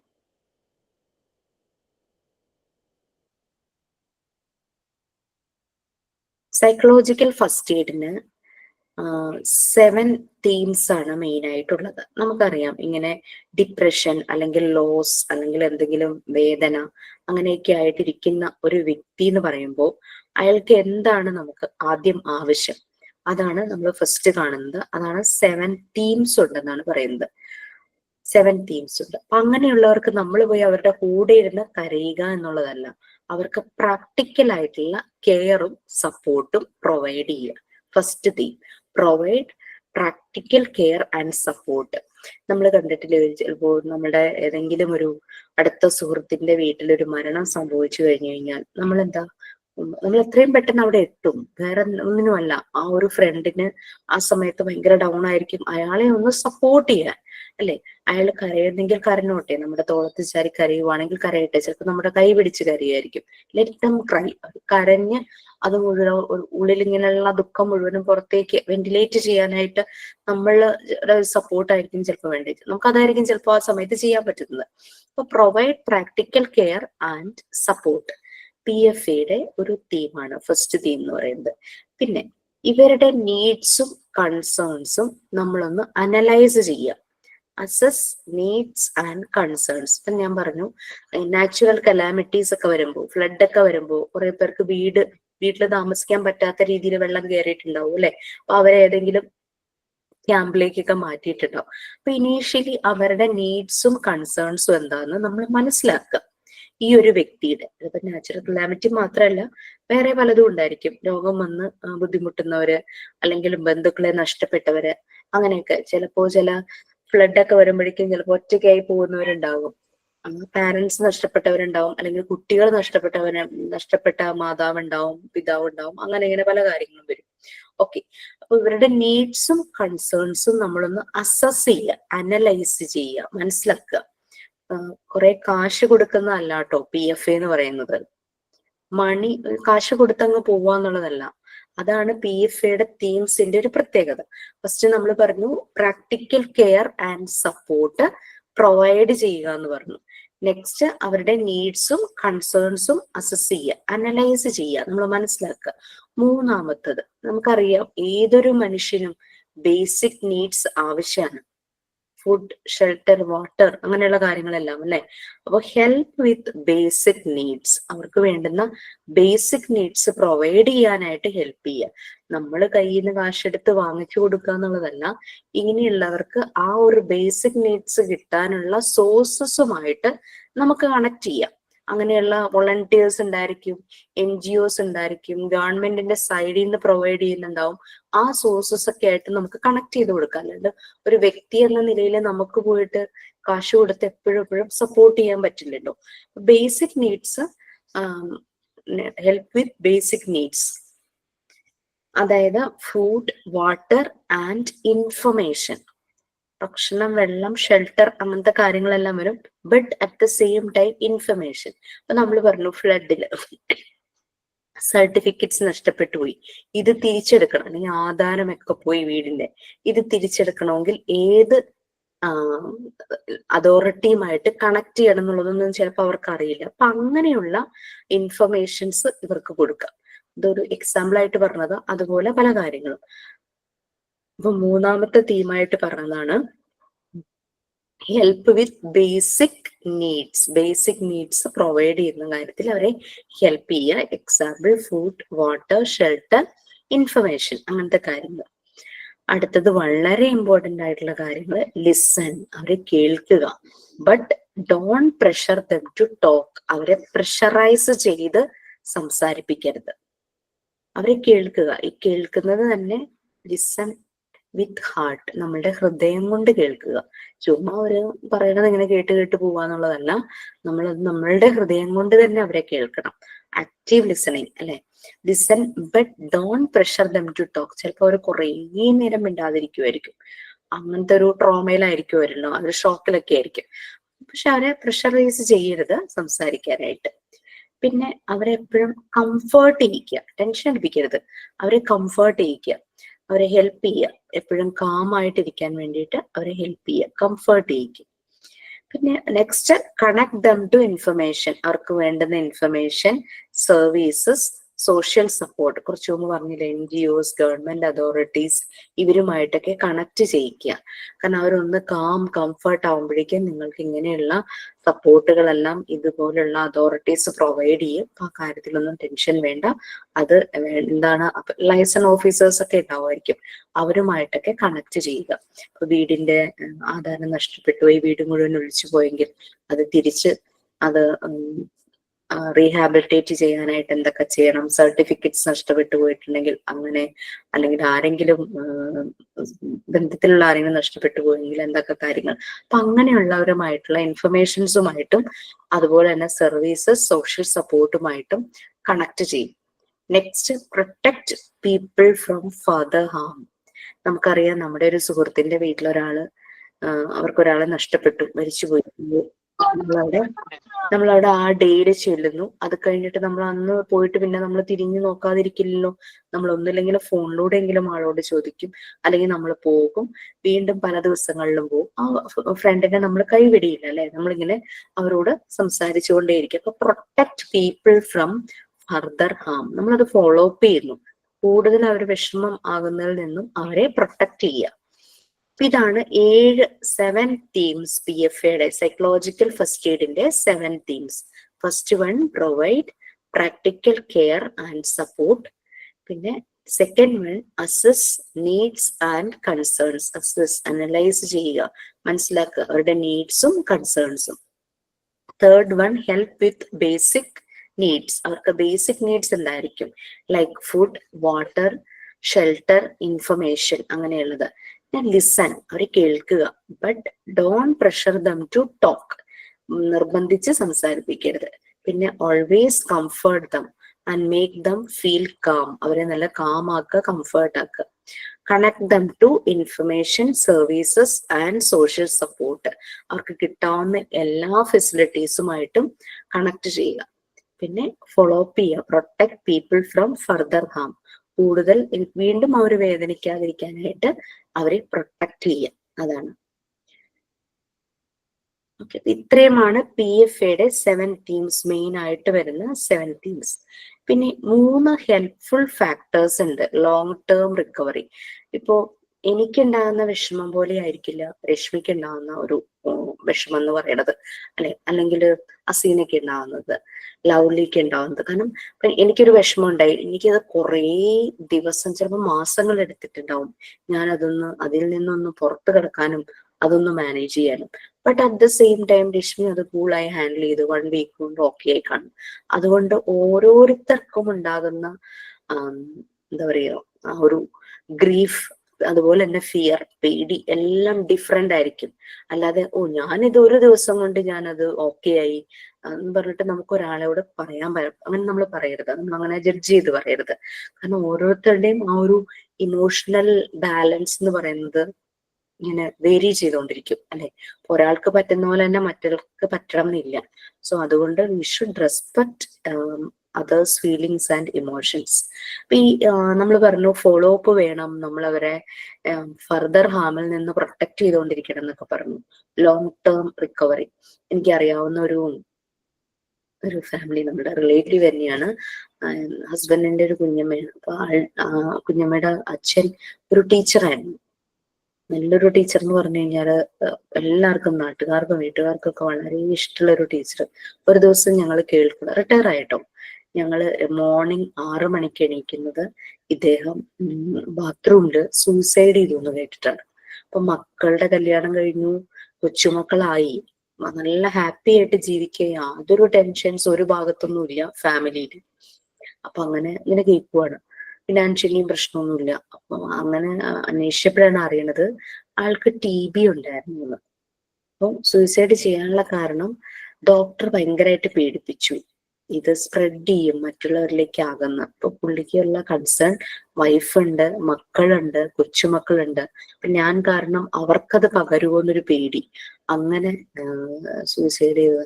ഇപ്പോഴും കുഞ്ഞമ്മ പറയുന്ന ആ ഡോക്ടർ കാരണമാണ്. അപ്പൊ നമ്മളൊരാളെ പേടിപ്പിക്കുകയല്ല വേണ്ടത്, അവരെ ഫർദർ ഹാമിൽ നിന്നും പ്രൊട്ടക്ട് ചെയ്യുക എന്നുള്ളതാണ്. അപ്പൊ അത്രയും നല്ല ജീവിതത്തെ വളരെയധികം റെസ്പെക്ട് ചെയ്ത് ഇഷ്ടപ്പെട്ട് ജീവിച്ചു പോകുന്ന ഒരു മനുഷ്യൻ പെട്ടെന്നൊരു ദിവസം അങ്ങനെ ചെയ്തപ്പോ എല്ലാരും അങ്ങ് ഞെട്ടിപ്പോവായിരുന്നു. അസുഖം വന്ന് നമ്മള് നോർമൽ ഡെത്ത് വരുന്ന പോലെയല്ലല്ലോ ഇങ്ങനെ ഈ രീതിയിലൊരു ഡെത്ത് സംഭവിക്കുന്നത്. അപ്പൊ അങ്ങനെ നമ്മൾക്ക് അറിയില്ല നമ്മുടെ ചുറ്റുപാടുള്ളവർ എത്രത്തോളം വിഷമിക്കുന്നുണ്ടെന്നുള്ളത് നമുക്കറിയില്ല. സോ ഇതാണ് അവരെ ഹെൽപ്പ് ചെയ്യാനായിട്ട്, ലോങ് ടേം റിക്കവറിക്ക് ഇവരെ എങ്ങനെ ഹെൽപ്പ് ചെയ്യാം. അവർക്ക് എപ്പോഴും സേഫ്, കാം, നമ്മൾ ഓൾറെഡി പറഞ്ഞവരെ കാമാക്കുക, കംഫർട്ട് ആക്കി വെക്കുക. അവർക്ക് അങ്ങനെ അവര് കംഫർട്ട് ആകുന്ന രീതിയിലുള്ള എൻവിയോൺമെന്റിൽ അവരെ കഴിയാനായിട്ട് നോക്കുക. അങ്ങനെയുള്ളവരുമായിട്ട് അവരെ കണക്ട് ചെയ്യുക, എപ്പോഴും ഒറ്റപ്പെടുത്താതെ അവരെ കണക്ട് ചെയ്യുക. പിന്നെ പലർക്കും ഈ ഒരു ഡിപ്രഷൻ സ്റ്റേജ് അല്ലെങ്കിൽ ഇതുപോലെ മാനസികമായ ബുദ്ധിമുട്ട്, ഒരു ഡൗൺ ആവുമ്പോൾ പലപ്പോഴും സ്വന്തം കാര്യങ്ങൾ തന്നെ ചെയ്യാൻ പറ്റാത്തൊരവസ്ഥയിലേക്ക് പോകും. അപ്പൊ അവരെ ഫീൽ ചെയ്യിക്കുക, they are capable of doing their things, അവരുടെ കാര്യങ്ങൾ ചെയ്യാൻ അവർ കേപ്പബിൾ ആണ് എന്നുള്ള രീതിയിൽ അവരെ വളരെ പോസിറ്റീവ് ആക്കുക. അതാണ് ലോങ് ടേം റിക്കവറിക്കുള്ള 3 ഹെൽപ്ഫുൾ ഫാക്ടേഴ്സ് എന്ന് പറയുന്നത്. പിന്നെ ആക്സസ് ടു സപ്പോർട്ട്, അവർക്ക് വേണ്ടുന്ന സപ്പോർട്ടുമായിട്ട് കണക്ട് ചെയ്യുക, അത് പ്രൊവൈഡ് ചെയ്യുക. വാക്കാൽ പറയുന്നതല്ലാതെ അത് അവർക്ക് ശരിക്കും കിട്ടുമെന്ന് ഉറപ്പാക്കുക. ഈ 3 ഫാക്ടേഴ്സ് ആണ് ലോങ് ടേം റിക്കവറിക്ക് ഹെൽപ്ഫുൾ ആയിട്ടുള്ളത്. അവരെപ്പോഴും സേഫ് ആക്കുക, കാം ആക്കുക, connect with others. Connect with others എന്ന് പറഞ്ഞാൽ അവരെവിടെയാണോ കംഫർട്ടബിൾ അവരുമായിട്ട് കണക്ട് ചെയ്യാം. പിന്നെ അവരെ ബോധ്യപ്പെടുത്തുക, നിങ്ങൾക്ക് ചെയ്യാനായിട്ട് പറ്റും, you are able to help yourself, അവരുടെ കാര്യങ്ങൾ ചെയ്യാൻ അവർക്ക് എന്തായാലും പറ്റും എന്നുള്ള രീതിയിൽ അവരെ ബോധ്യപ്പെടുത്തുക. പിന്നെ അവർക്ക് കിട്ടേണ്ട സപ്പോർട്ടുമായിട്ട് കണക്ട് ചെയ്യുക, ആക്സസ് ചെയ്യുക. ഓക്കെ, അപ്പൊ ഇതൊക്കെയാണ് PFA വരുന്ന 3 ഹെൽപ്ഫുൾ ഫാക്ടേഴ്സ്. നമ്മൾ തീംസ് പറഞ്ഞു, ലോങ് ടേം റിക്കവറിക്ക് വേണ്ടുന്ന 3 ഹെൽപ്ഫുൾ ഫാക്ടേഴ്സ് പറഞ്ഞു. പിന്നെ ആർക്കാണ് PFA വേണ്ടത്, ആർക്കാണ് ഒരു സ്പെഷ്യൽ അറ്റൻഷനും സപ്പോർട്ടും വേണ്ടത്, റിസ്കിലുള്ള ആളുകൾ ആരൊക്കെയാണ്, എങ്ങനെയുള്ളവർക്കാണ് അത് വേണ്ടത് എന്നുള്ളതാണ്. പലപ്പോഴും നമ്മളറിയാതെ തന്നെ നമ്മൾ ഈ PFA പല ആളുകൾക്കും നമ്മൾ പ്രൊവൈഡ് ചെയ്ത് കൊടുത്തിട്ടുണ്ടാവും, നമ്മൾക്കും കിട്ടിയിട്ടുണ്ടാവും. നമ്മൾക്ക് പ്രൊഫഷണലി അറിയില്ല അത് എന്താന്നുള്ളത് അറിയില്ല. സംടൈംസ് നമ്മൾ പറയില്ലേ, നമുക്കൊന്നും കിട്ടിയില്ലെങ്കിലും വേണ്ടില്ല, ചില ആളുകളുടെ പ്രസൻസ് നമുക്ക് ഭയങ്കര സമാധാനമാണ്, അല്ലെങ്കിൽ അവരോടൊന്ന് സംസാരിച്ചാൽ, അല്ലെങ്കിൽ അവരോടൊന്ന് ഫോണിലൂടെ ഒന്ന് സുഖമാണോ, അല്ലെങ്കിൽ നമ്മുടെ എന്തെങ്കിലും കാര്യങ്ങളൊക്കെ പറയുമ്പോൾ തന്നെ നമ്മൾ പറയില്ലേ, ഭയങ്കര ഒരു സമാധാനം, നമുക്കൊരു ടെൻഷൻ ഫ്രീ ആകുന്നു. ദാറ്റ് ഈസ് ആക്ച്വലി PFA എന്ന് തന്നെ പറയാം. നമുക്ക് കിട്ടുന്നൊരു സൈക്കോളജിക്കൽ ഫസ്റ്റ് എയ്ഡ് തന്നെയാണത്. ഈ PFA വേണ്ടുന്ന സ്പെഷ്യൽ കേസസ് ആണ് നമ്മൾ പറയുന്നത്. സീരിയസ് ലൈഫ് ത്രെറ്റനിങ് ഇഞ്ചുറി, ചിലർക്ക് പെട്ടെന്നൊരു നല്ല നോർമൽ ലൈഫിൽ പോകുന്നതായിരിക്കാം, ഒരു ആക്സിഡന്റ് പറ്റി ഭയങ്കരമായ ഇഞ്ചുറി സംഭവിക്കുന്നു അല്ലെ. പലപ്പോഴും എന്താ പറയാ, അവരുടെ ഫിസിക്കല് തന്നെ ഒരു ഡിഫോർമേഷൻ വരുന്ന രീതിയിൽ വൂൺസും ഇഞ്ചുറീസും സംഭവിക്കുന്നു, പെട്ടെന്ന് ഡൗൺ ആയി പോകും. അവരുടെ ഫിസിക്കിനെ കുറിച്ച് നമ്മളുടെ ഫിസിക്കിനെ കുറിച്ച് നമ്മളെല്ലാരും പ്രൗഡ് ആയിരിക്കും അല്ലെ. ബട്ട് പെട്ടെന്ന് നമുക്ക് എന്തെങ്കിലും ഒന്ന് സംഭവം, നമ്മുടെ പല്ലൊരെണ്ണം പോയി കഴിയുമ്പോൾ തന്നെ നമുക്ക് ആകെ വിഷമം. നമ്മുടെ സ്മൈല് നന്നാക്കുന്ന ഒരു ഫാക്ടർ ഉള്ളതാണല്ലോ നമ്മുടെ ടൂത്ത് എന്ന് പറയുന്നത്. അപ്പൊ അങ്ങനെയൊക്കെ സംഭവിക്കുമ്പോഴേ നമുക്ക് ടെൻഷൻ അല്ലേ. അതുപോലെ തന്നെ വലിയൊരു ആക്സിഡന്റ് സംഭവിച്ച് ഈ പറയുന്ന പോലെ നമ്മൾക്കൊരു ഡിഫോർമേഷൻ സംഭവിക്കുമ്പോൾ ഡെഫിനറ്റ്ലി നമ്മൾക്ക് വിഷമം ഉണ്ടാവും. അപ്പൊ അങ്ങനെ എന്തെങ്കിലും ഒരു ലൈഫ് ത്രെറ്റനിങ് ഇഞ്ചുറി, അതുപോലെ തന്നെ എമർജൻസി മെഡിക്കൽ കെയർ അങ്ങനെയൊക്കെ വരുന്ന ആളുകൾ, ഇവർക്ക് PFA ആവശ്യമാണ്. ഹോസ്പിറ്റലുകളിലൊക്കെ കാണാം പലപ്പോഴും പേഷ്യന്റ് കൗൺസിലിംഗ് എന്നൊക്കെ പറഞ്ഞിട്ട് ഒരു ക്യാബിനൊക്കെ ചിലപ്പോൾ കാണാം. പിന്നെ അതുമല്ല, പേഷ്യന്റുമായിട്ട് കണക്റ്റഡ് ആവുന്ന എല്ലാ സ്റ്റാഫും അവരെ ഭയങ്കരമായിട്ട് സൂത്തൻ ചെയ്യുന്നത് നമ്മൾ കാണാറുണ്ട്. പിന്നെ അതായത് ചില ആളുകൾ പെട്ടെന്ന് എന്തെങ്കിലും ഒരു കാരണങ്ങൾ കൊണ്ട് അപ്സെറ്റ് ആകുന്ന ആളുകൾ, അവർക്ക് അവരുടെ കാര്യങ്ങൾ തന്നെ ചെയ്യാൻ പറ്റുന്നില്ല, അവർക്ക് കുട്ടികളുണ്ടെങ്കിൽ കുട്ടികളുടെ കാര്യങ്ങൾ ചെയ്യാൻ പറ്റാതെ വരിക, അങ്ങനെയുള്ള ആളുകൾക്കും PFA ആവശ്യമാണ്. പിന്നെ സ്വയം സെൽഫ് ഹാം ചെയ്യാൻ ചാൻസസ് ഉള്ള ആളുകൾ, അവർക്കും PFA ആവശ്യമാണ്. ചിലര് മറ്റുള്ളവരെ ഉപദ്രവിക്കും, ആ ഒരു രീതിയിലുള്ള അതെന്തെങ്കിലുമൊക്കെ ലൈഫിലെ ട്രോമ കൊണ്ടായിരിക്കാം അങ്ങനെ സംഭവിക്കുന്നത്. മറ്റുള്ളവരെ ഉപദ്രവിക്കാൻ ചാൻസ് ഉള്ള ആളുകൾ, അവർക്കാണ് സ്പെഷ്യൽ ഇതുപോലുള്ള അറ്റൻഷനും PFA ആവശ്യം. പിന്നെ കുട്ടികളും അഡോളസൻസ്, കുട്ടികളും കൗമാരപ്രായത്തിലുള്ളവർക്കും, അവർക്ക് പലപ്പോഴും ഈ ബ്രോക്കൺ ഫാമിലീസ്, പാരന്റ്സിൽ നിന്ന് സെപ്പറേറ്റഡ് ആയിട്ടുള്ളത്, അല്ലെങ്കിൽ പാരന്റ്സിനെ നഷ്ടപ്പെട്ടിട്ടുള്ളവര് പെട്ടെന്ന് ഒരു സെപ്പറേഷൻ കെയർ ഗിവറിൽ നിന്ന് വരുമ്പോൾ അവർക്ക് ഇതുപോലെ തന്നെ പ്രൊട്ടക്ഷൻ ആവശ്യമായിട്ട് വരും. അവർ തകർന്നു പോവല്ലോ, അതുവരെ അവർക്ക് കിട്ടിയിരുന്ന വാംത്ത്, അഫെക്ഷൻ, ലവ്, കെയർ ഒക്കെ പെട്ടെന്ന് സ്റ്റോപ്പ് ആവുകയാണല്ലോ, അവർക്കും ഇതുപോലെ PFA ആവശ്യമായിട്ട് വരും. പിന്നെ സംടൈംസ് ഈ അബ്യൂസ് നേരിടുന്ന കുട്ടികൾ, അഡോളസൻസ് ഗ്രൂപ്പ്, എക്സ്പ്ലോയിറ്റഡ് ആയിട്ടുള്ളവര്, അങ്ങനെയുള്ള കുട്ടികൾക്കും PFA ആവശ്യമാണ്. അങ്ങനെ കുറെ കാറ്റഗറീസിൽ വരുന്നത്. പിന്നെ സബ്സ്റ്റൻസ് അബ്യൂസ് പ്രോബ്ലം വരുന്നവര്, അവർക്ക് ചിലപ്പോ അവര് ഭയങ്കരമായിട്ട് അവരെന്താണോ ആയിരുന്നേ ആ പേഴ്സണാലിറ്റിയിൽ നിന്ന് മാറും. നാച്ചുറൽ ഡിസാസ്റ്റേഴ്സ് ഇതിൽ പെടുവോ? യെസ്, പെടും. നമ്മൾ അറിയാതെ തന്നെ നമുക്കറിയാം, നമ്മൾക്ക് ആ ഫ്ലഡ് ഒക്കെ ഉണ്ടായിരുന്ന സമയത്ത് കുറെ പേര്, ഈവൻ പ്രൊഫഷണൽസ് പോലും അല്ല, വോളണ്ടിയേഴ്സ് ആയിട്ട് ഇതുപോലെ ആളുകളെ സപ്പോർട്ട് ചെയ്യാനും അവരെ കേൾക്കാനും പോയിട്ടുണ്ടായിരുന്നു. അവർക്ക് ചെറിയൊരു ബ്രീഫിംഗ് അല്ലെങ്കിൽ ചെറിയൊരു ഗ്രൂമിംഗ് സെഷൻ ഒക്കെ കൊടുക്കും. കാരണം അത്രയും ആളുകളിലേക്ക് എത്താനുള്ള പ്രൊഫഷണൽസ് ഇല്ല. അപ്പൊ ഇവർക്ക് ഇങ്ങനെ ഇതുപോലെ ആളുകളെ സപ്പോർട്ട് ചെയ്യാനുള്ള ഇതിന് വോളണ്ടിയേഴ്സിന് ആവശ്യം എന്നൊക്കെ പറഞ്ഞ സമയത്ത് ഇതുപോലെ അവർക്കൊരു ഗ്രൂമിംഗ് സെഷൻ കൊടുത്തിട്ട് ഇതുപോലെ ആളുകളുടെ അടുത്തേക്ക് വിടുമായിരുന്നു ഫ്ലഡിന്റെ സമയത്ത്. കാരണം പ്രൊഫഷണൽസ് അത്രയും കുറവാണ്. അപ്പൊ അങ്ങനെ അതെല്ലാം വരും. നാച്ചുറൽ ഡിസാസ്റ്റേഴ്സ് വരുമ്പോൾ നമുക്ക് പലതും നഷ്ടപ്പെടുവാണല്ലോ, വീടും നമ്മളുടെ ബന്ധുക്കളും ഒക്കെ നഷ്ടപ്പെടുവല്ലേ, വരും. ഓക്കെ, പിന്നെ those with significant loss of possessions, അതായത് വീട് നഷ്ടപ്പെടുന്നു, ഫാമിലി നഷ്ടപ്പെടുന്നു, അങ്ങനത്തെ കേസസ് അങ്ങനെയൊക്കെ വരുമ്പോൾ അങ്ങനെ ഉള്ളവർക്കെല്ലാം ഇതുപോലെ PFA നമ്മൾ പ്രൊവൈഡ് ചെയ്യേണ്ടതുണ്ടെന്നാണ് പറയുന്നത്, സപ്പോർട്ട്. ഇനി ഇവരുടെ ഒരു സിംറ്റംസ്, ഇങ്ങനെ സൈക്കോളജിക്കൽ ഫസ്റ്റ് എയ്ഡ് ആവശ്യമുള്ളവരുടെ സിംറ്റംസ്, അവരിങ്ങനെ ഒരു ഗ്രീഫിലാണ്, ദുഃഖത്തിലാണ്, അല്ലെങ്കിൽ ഡിപ്രഷനിലാണ്, അവരുടെ മെന്റൽ ഹെൽത്ത് വളരെ ലോ ആണ് എന്ന് അങ്ങനെയുള്ളവരുടെ സിംറ്റംസ് ആണ്. അവർ പലപ്പോഴും ഇങ്ങനെ ഭയങ്കര തലവേദനയായിരിക്കും, പിന്നെ എപ്പോഴും ടയേർഡ് ആയിരിക്കും, വിശപ്പില്ലായ്മ, എപ്പോഴും അവിടെ പെയിൻ ആയിരിക്കും അവർക്ക്, പിന്നെ എപ്പോഴും ഒരു ഷേക്ക് ചെയ്ത് അങ്ങനെ ഞെട്ടിത്തെറിച്ച് അല്ലെങ്കിൽ വിറച്ചോണ്ടേയിരിക്കും. പിന്നെ ചിലർ പെട്ടെന്ന് കരയും, എപ്പോഴും ദുഃഖഭാവം, അങ്ങനെ ഡിപ്രസ്ഡ് മൂഡ്, ഗ്രീഫ്, ഇതെല്ലാം വരും. ചിലർക്ക് ഭയങ്കര ആങ്സൈറ്റി, ഫിയർ, ഇതൊക്കെ ഇതിന്റെ സിംറ്റംസ് ആണ്. പിന്നെ എപ്പോഴും ഒരു പേടിയാ, എന്തോ മോശം കാര്യം സംഭവിക്കാൻ പോകുന്നു, ആ രീതിയിലുള്ളൊരു വറി ചെയ്യുന്ന ആൾക്കാരുണ്ടാവും. പിന്നെ ഇൻസോംനിയ, അതായത് ഉറക്കമില്ലായ്മ, പിന്നെ ദുസ്വപ്നങ്ങൾ കാണുക, നൈറ്റ് മിയേഴ്സ്, ഇതൊക്കെ ഇതിന്റെ സിംറ്റംസ് ആണ്. പിന്നെ ഇറിറ്റബിലിറ്റി, എപ്പോഴും അവർ ഇറിറ്റേറ്റഡ് ആയിട്ടിരിക്കും, ഫ്രസ്ട്രേറ്റഡ് ആയിട്ടിരിക്കും.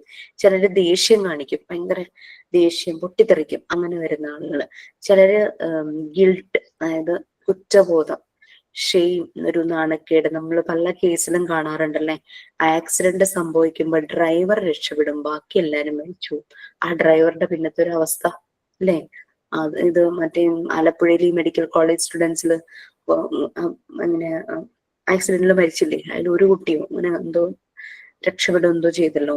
അപ്പൊ ആ കുട്ടിയുടെ ഒരു അവസ്ഥ, അവർക്ക് ഗിൽറ്റി ഫീൽ ആയിരിക്കും. ഞാൻ ഇപ്പൊ ഡ്രൈവറൊക്കെ ആവുമ്പോ ഞാനൊന്ന് ശ്രദ്ധിച്ചിരുന്നെങ്കിൽ, ഷെയിം, അവരൊക്കെ പിന്നീടുള്ള ലൈഫ് ഭയങ്കര ഹാർഡായിരിക്കും അവർക്ക്. മറ്റുള്ളവരെ സഹായിക്കാൻ പറ്റിയില്ലല്ലോ, അങ്ങനെയൊക്കെ ചിന്ത കൊണ്ട് അവരെപ്പോഴും ഒരു ഡിപ്രസ്ഡ് മൂഡിലായിരിക്കും.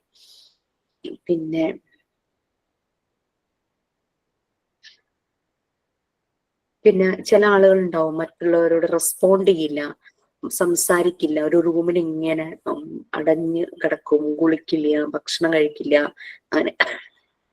അങ്ങനെ ഒരു ഡിപ്രഷനിലേക്ക് പോകുന്ന ആളുകള്, അവർക്കെല്ലാം PF ആവശ്യമാണ്. പിന്നെ ഡിസോറിയന്റേഷൻ, സ്ഥലകാല ബോധമില്ല എന്ന് നമ്മൾ പറയില്ലേ, ചിലപ്പോൾ പേര് വരെ മറന്നു പോകുന്ന ഒരു അവസ്ഥ, എവിടെയാണെന്നോ എന്താ സംഭവിച്ചതെന്നോ ഒന്നും മനസ്സിലാകാത്ത രീതിയിൽ, ആ ഒരു രീതിയിൽ. പിന്നെ സ്വന്തം കാര്യം നോക്കാൻ പറ്റാതിരിക്കുക, മക്കളുടെ കാര്യങ്ങൾ നോക്കാൻ പറ്റാതിരിക്കുക, അങ്ങനെയുള്ളവര്, അവര് ഭക്ഷണം കഴിക്കുന്നില്ല, കുടിക്കുന്നില്ല, ഒന്നും കുടിക്കുന്നില്ല, അങ്ങനെ ഒരു സിമ്പിൾ ഡിസിഷൻ പോലും എടുക്കാൻ കഴിയാതെ കൺഫ്യൂസ്ഡ് ആയിട്ടിരിക്കുന്ന ആളുകള്, ഇങ്ങനെയുള്ളവർക്കൊക്കെയാണ് PFA പ്രൊവൈഡ് ചെയ്യേണ്ടതെന്ന് പറയുന്നത്. ബട്ട് നമുക്കറിയാം, നമ്മളുടെ ഫാമിലി, നമ്മളുടെ ഫ്രണ്ട് സർക്കിൾ, നമ്മുടെ നൈബർഹുഡ്, അങ്ങനെയൊക്കെ നമ്മൾ അത്രയും കണക്ഷൻ ഉള്ള ഇവിടത്തൊക്കെ ആർക്കെങ്കിലും ഒരു പ്രശ്നം വന്ന് നമുക്ക് മനസ്സിലാക്കി കഴിഞ്ഞു കഴിഞ്ഞാൽ നമുക്ക് ഇടപെടാൻ പറ്റുന്ന സ്ഥലത്ത് ഡെഫിനറ്റ്ലി നമ്മൾ ഇടപെടാറുണ്ടല്ലേ. ഓക്കെ,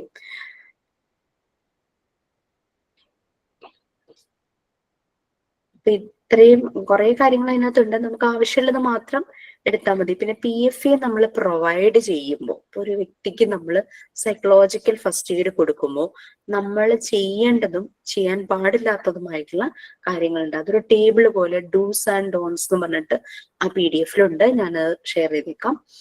നമ്മൾ എപ്പോഴും ഒരു വ്യക്തിക്ക് ഒരു മെന്റൽ സപ്പോർട്ട് കൊടുക്കുന്ന സമയത്ത് നമ്മൾ ഹോണസ്റ്റ് ആൻഡ് ട്രസ്റ്റ് വർത്തി ആയിരിക്കണം. നമ്മളുടെ ഉള്ളിൽ ആ ഒരു ക്വാളിറ്റി ഉണ്ടായിരിക്കണം, ഓണസ്റ്റ് ആൻഡ് ട്രസ്റ്റ് വർത്തി ആയിരിക്കണം. പിന്നെ നമ്മൾ അവരെ സപ്പോർട്ട് ചെയ്യാൻ, ഹെൽപ്പ് ചെയ്യാനായിട്ടാണ് പോകുന്നത്. ഒരിക്കലും ആ ഒരു അവസരം, ആ ഒരു സിറ്റുവേഷനെ നമ്മൾ എക്സ്പ്ലോയിറ്റ് ചെയ്യരുത്, നമ്മൾ അതിനെ മിസ്യൂസ് ചെയ്യരുത്. ആ ഒരു രീതിയിൽ വേണം നമ്മൾ പെരുമാറാൻ.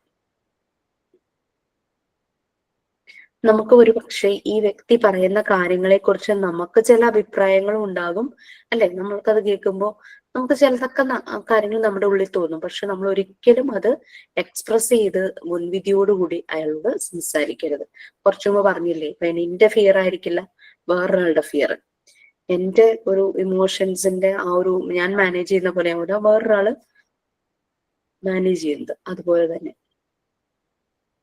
പിന്നെ അവരെ ഹെൽപ്പ് ചെയ്യുന്നു എന്ന് പറഞ്ഞ്, അവരെ ഫേവർ ചെയ്യുന്നു എന്ന് പറഞ്ഞ്, അവരെ സപ്പോർട്ട് ചെയ്യുന്നു എന്ന് പറഞ്ഞ് അതിന് പകരമായിട്ട് അവരുടെ കയ്യിൽ നിന്നും ക്യാഷ് ഒന്നും വാങ്ങാൻ പാടില്ല. അതാണ് ഡോൺസ് വരുന്നത്.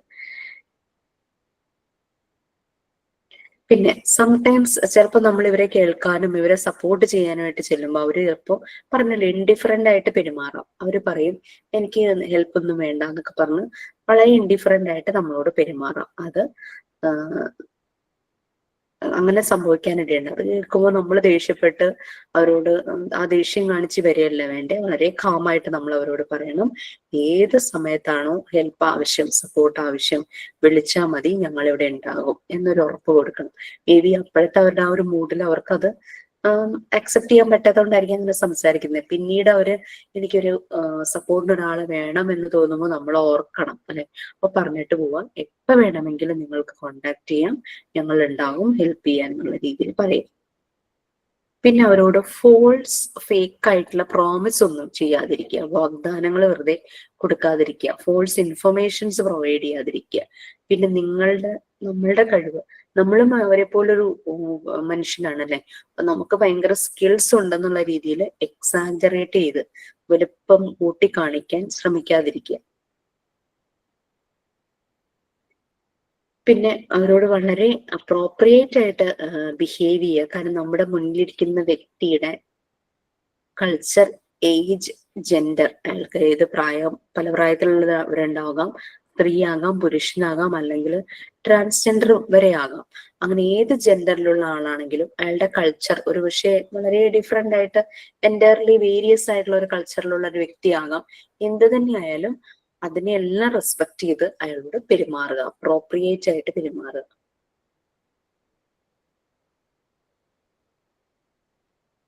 ഓക്കെ. പിന്നെ എപ്പോഴും ഇവരുമായിട്ട് സംസാരിക്കുമ്പോൾ ക്രൗഡഡ് ആയിട്ടുള്ള ഒരു ഏരിയ കണ്ടുപിടിക്കരുത്, ഒരു ക്വയറ്റ് പ്ലേസ്, അവർക്ക് സമാധാനമായിട്ട് സംസാരിക്കാൻ പറ്റുന്ന, അതായത് ഒരു പ്രൈവസി കിട്ടുന്ന, അവർ പറയുന്ന കാര്യങ്ങൾ കോൺഫിഡൻഷ്യൽ ആണ്, വേറെ ആരും കേൾക്കുന്നില്ല എന്നുള്ള അവർക്ക് ഉറപ്പ് കൊടുക്കാൻ പറ്റുന്ന ഒരു ഏരിയയിൽ നിന്ന് വേണം അവർ ഇരുന്നോ, കംഫർട്ടബിൾ ആയിട്ട് എങ്ങനെയാന്ന് വെച്ചാൽ ഇരുന്ന് വേണം സംസാരിക്കാൻ. പുറത്തു നിന്നുള്ള ഡിസ്റ്റർബൻസ് ഒക്കെ മിനിമൈസ് ചെയ്യുക, അതൊന്നും ആളെ ഡിസ്ട്രാക്ട് ചെയ്യരുത്. ആ രീതിയിലുള്ള ഒരു ക്വയറ്റ് പ്ലേസ് ആയിരിക്കണം കണ്ടുപിടിക്കേണ്ടത്. പിന്നെ ഒരിക്കലും പ്രഷറൈസ് ചെയ്യരുത്. നമ്മൾ ഓൾറെഡി പറഞ്ഞു, അവരോട് അവരുടെ കാര്യങ്ങൾ പറയരുതെന്നും പറഞ്ഞിട്ട് അവരെ പ്രഷറൈസ് ചെയ്യരുത്. അവർ ഓപ്പൺ അപ്പ് ആവുമ്പോൾ ഓപ്പൺ അപ്പ് ആവട്ടെ. പിന്നെ മോസ്റ്റ്ലി നമ്മൾ PFA ചെയ്യുമ്പോൾ ചെയ്യേണ്ടത് നമ്മളായിട്ട് അവരോട് അത് ചെയ്യണം ഇത് ചെയ്യണം എന്നുള്ള ഇൻസ്ട്രക്ഷൻസ് കൊടുക്കുകയല്ല, അവരെ കൊണ്ട് തന്നെ അവരുടെ കേപ്പബിലിറ്റി മനസ്സിലാക്കി അവരെ കൊണ്ട് തന്നെ ഓൺ ഡിസിഷൻ, റൈറ്റ് ആയിട്ടുള്ള ഓൺ ഡിസിഷൻ എടുക്കാനായിട്ട് ഉള്ള രീതിയിൽ നമ്മൾ കാര്യങ്ങൾ ഹാൻഡിൽ ചെയ്യണം. പിന്നെ ഒരു എക്സാമ്പിൾ പറയുകയാണെങ്കിൽ മുന്നിൽ വന്ന ഒരു കേസായിരുന്നേ, ഒരു നല്ലപോലെ ബിസിനസ് ചെയ്യുന്ന ഒരാള്, നല്ല ഫാമിലി, വളരെ ഹാപ്പി ആയിട്ട് ജീവിക്കുന്നു, വളരെ നിഷ്കളങ്കയായ ഒരു ഭാര്യയും പിന്നെ കുട്ടികളും ഉണ്ട്, വലിയ പ്രശ്നങ്ങളൊന്നുമില്ല. പക്ഷെ പുള്ളിയുടെ ബിസിനസ്സിൽ ചെറിയൊരു തകർച്ച വന്നു, പുള്ളിക്ക് ലോസ് വന്നു. പുള്ളി വന്ന് സംസാരിക്കുമ്പോൾ പറയണത് പുള്ളിക്ക് ആ ലോസ് താങ്ങാൻ പറ്റില്ല, കോമ്പൻസേറ്റ് ചെയ്യാൻ പറ്റില്ല. പറഞ്ഞു വരുമ്പോഴേക്കും അത്ര വലിയ എമൗണ്ട് ഒന്നുമല്ല, എന്നാലും ആദ്യമായിട്ട് ലോസ് വന്നതിനെ ഫേസ് ചെയ്യാൻ പുള്ളിക്ക് പറ്റുന്നില്ല. പുള്ളി അത് കാരണം സൂയിസൈഡ് ചെയ്യാൻ പോവുക. അത് പറയാൻ വേണ്ടിയിട്ടാണ് മുന്നിട്ട് വരുന്നത്. ഇനി അയാളുടെ മുന്നിൽ സൂയിസൈഡ് മാത്രമേ ഉള്ളൂ. അപ്പൊ ഞാനിങ്ങനെ ചോദിച്ചു, ഈ വിവരം, അതായത് ഈ ലോസ്, ബിസിനസ്സിൽ ലോസ് ആയ വിവരം ഭാര്യയോട് പറഞ്ഞോ എന്ന് ചോദിച്ചു. അപ്പൊ ഇല്ല, പറഞ്ഞിട്ടില്ല എന്ന് പറഞ്ഞു. പക്ഷെ പുള്ളി അത് ശ്രദ്ധിക്കുന്നില്ല. വീണ്ടും പറയുന്നത് ഞാൻ ഇത് സൂയിസൈഡ് ചെയ്യാൻ പോവാണ്, എനിക്ക് ഈ ലോസും വെച്ചുകൊണ്ട് ഇനി ജീവിക്കാൻ പറ്റില്ല, സൂയിസൈഡ് ചെയ്യാൻ പോവാ. അപ്പൊ എമൗണ്ട് ഒക്കെ അയാൾ പറഞ്ഞു കേട്ടോ. വലിയ എമൗണ്ട് ഒന്നും അല്ല ലോസ്, അയാൾ വിചാരിച്ചാൽ പറ്റുന്നതാണ്. പക്ഷെ അയാളത് ചിന്തിക്കുന്നില്ല, എന്നെ കൊണ്ട് ഇത് കഴിയും. ജീവിതത്തിൽ ആദ്യമായിട്ടൊരു നഷ്ടം വന്നപ്പോൾ ഫേസ് ചെയ്യാൻ പറ്റാതെ ആണ് സൂയിസൈഡിനെ കുറിച്ച് ചിന്തിച്ചത്. അപ്പൊ ഞാൻ വീണ്ടും ചോദിച്ചു, ഈ വിവരം താങ്കൾ ഭാര്യയോട് പറഞ്ഞു? അയാള് ഇല്ല, ഞാൻ പറഞ്ഞില്ല, ഞാൻ എന്തായാലും സൂയിസൈഡ് ചെയ്യാൻ പോവാ. അങ്ങനെ 2-3 പ്രാവശ്യം ഈ വിവരം ഭാര്യയോട് പറഞ്ഞു എന്ന് പറഞ്ഞപ്പോഴേക്കും അയാള് റീതിങ്ക് ചെയ്യാൻ തുടങ്ങി. എന്നാ ഞാൻ ഭാര്യയോട് പറയാല്ലേ എന്ന് ഇങ്ങോട്ട് ചോദിച്ചു. എന്നാ ഞാൻ പറഞ്ഞു എലിയസ് വൈഫിനോട് അത് പറയൂ, എന്നിട്ട് നിങ്ങൾ തമ്മിൽ എന്താ വേണ്ടതെന്ന് വെച്ചാൽ തീരുമാനിക്കാൻ പറയും. അപ്പം 5-6 പ്രാവശ്യം പുള്ളി സൂയിസൈഡ് ചെയ്യും എന്ന് പറഞ്ഞുകൊണ്ടിരുന്നു. ഭാര്യയോട് പറഞ്ഞോ എന്ന് അങ്ങോട്ട് 2-3 പ്രാവശ്യം ചോദിച്ചപ്പോൾ ഈ ഒരു സ്റ്റേറ്റ്മെന്റ് പുള്ളിയുടെ ഉള്ളിൽ എപ്പോഴെങ്കിലും ഒന്ന് കൊളുത്തിയിട്ടുണ്ടാകും. പറഞ്ഞു, എന്നാ ഞാൻ ഈ വിവരം ഭാര്യയുമായിട്ടൊന്ന് ഷെയർ ചെയ്യാലേ. ഷെയർ ചെയ്തപ്പോ തന്നെ അയാളുടെ പ്രശ്നം കഴിഞ്ഞു. വൈഫ് പറഞ്ഞു, ഇത്രയല്ലേ ഉള്ളൂ ലോസ്, നമുക്കിത് ശരിയാക്കാം. കാരണം ബിസിനസിന്റെ ഒരു കാര്യങ്ങളും അറിയില്ലായിരുന്നു അവർക്ക്. ഇയാള് ബിസിനസ് ചെയ്യുന്നു, വീട്ടിലെ കാര്യങ്ങൾ നോക്കുന്നു, ഭാര്യയുടെയും കുട്ടികളുടെയും കാര്യങ്ങൾ നോക്കുന്നു.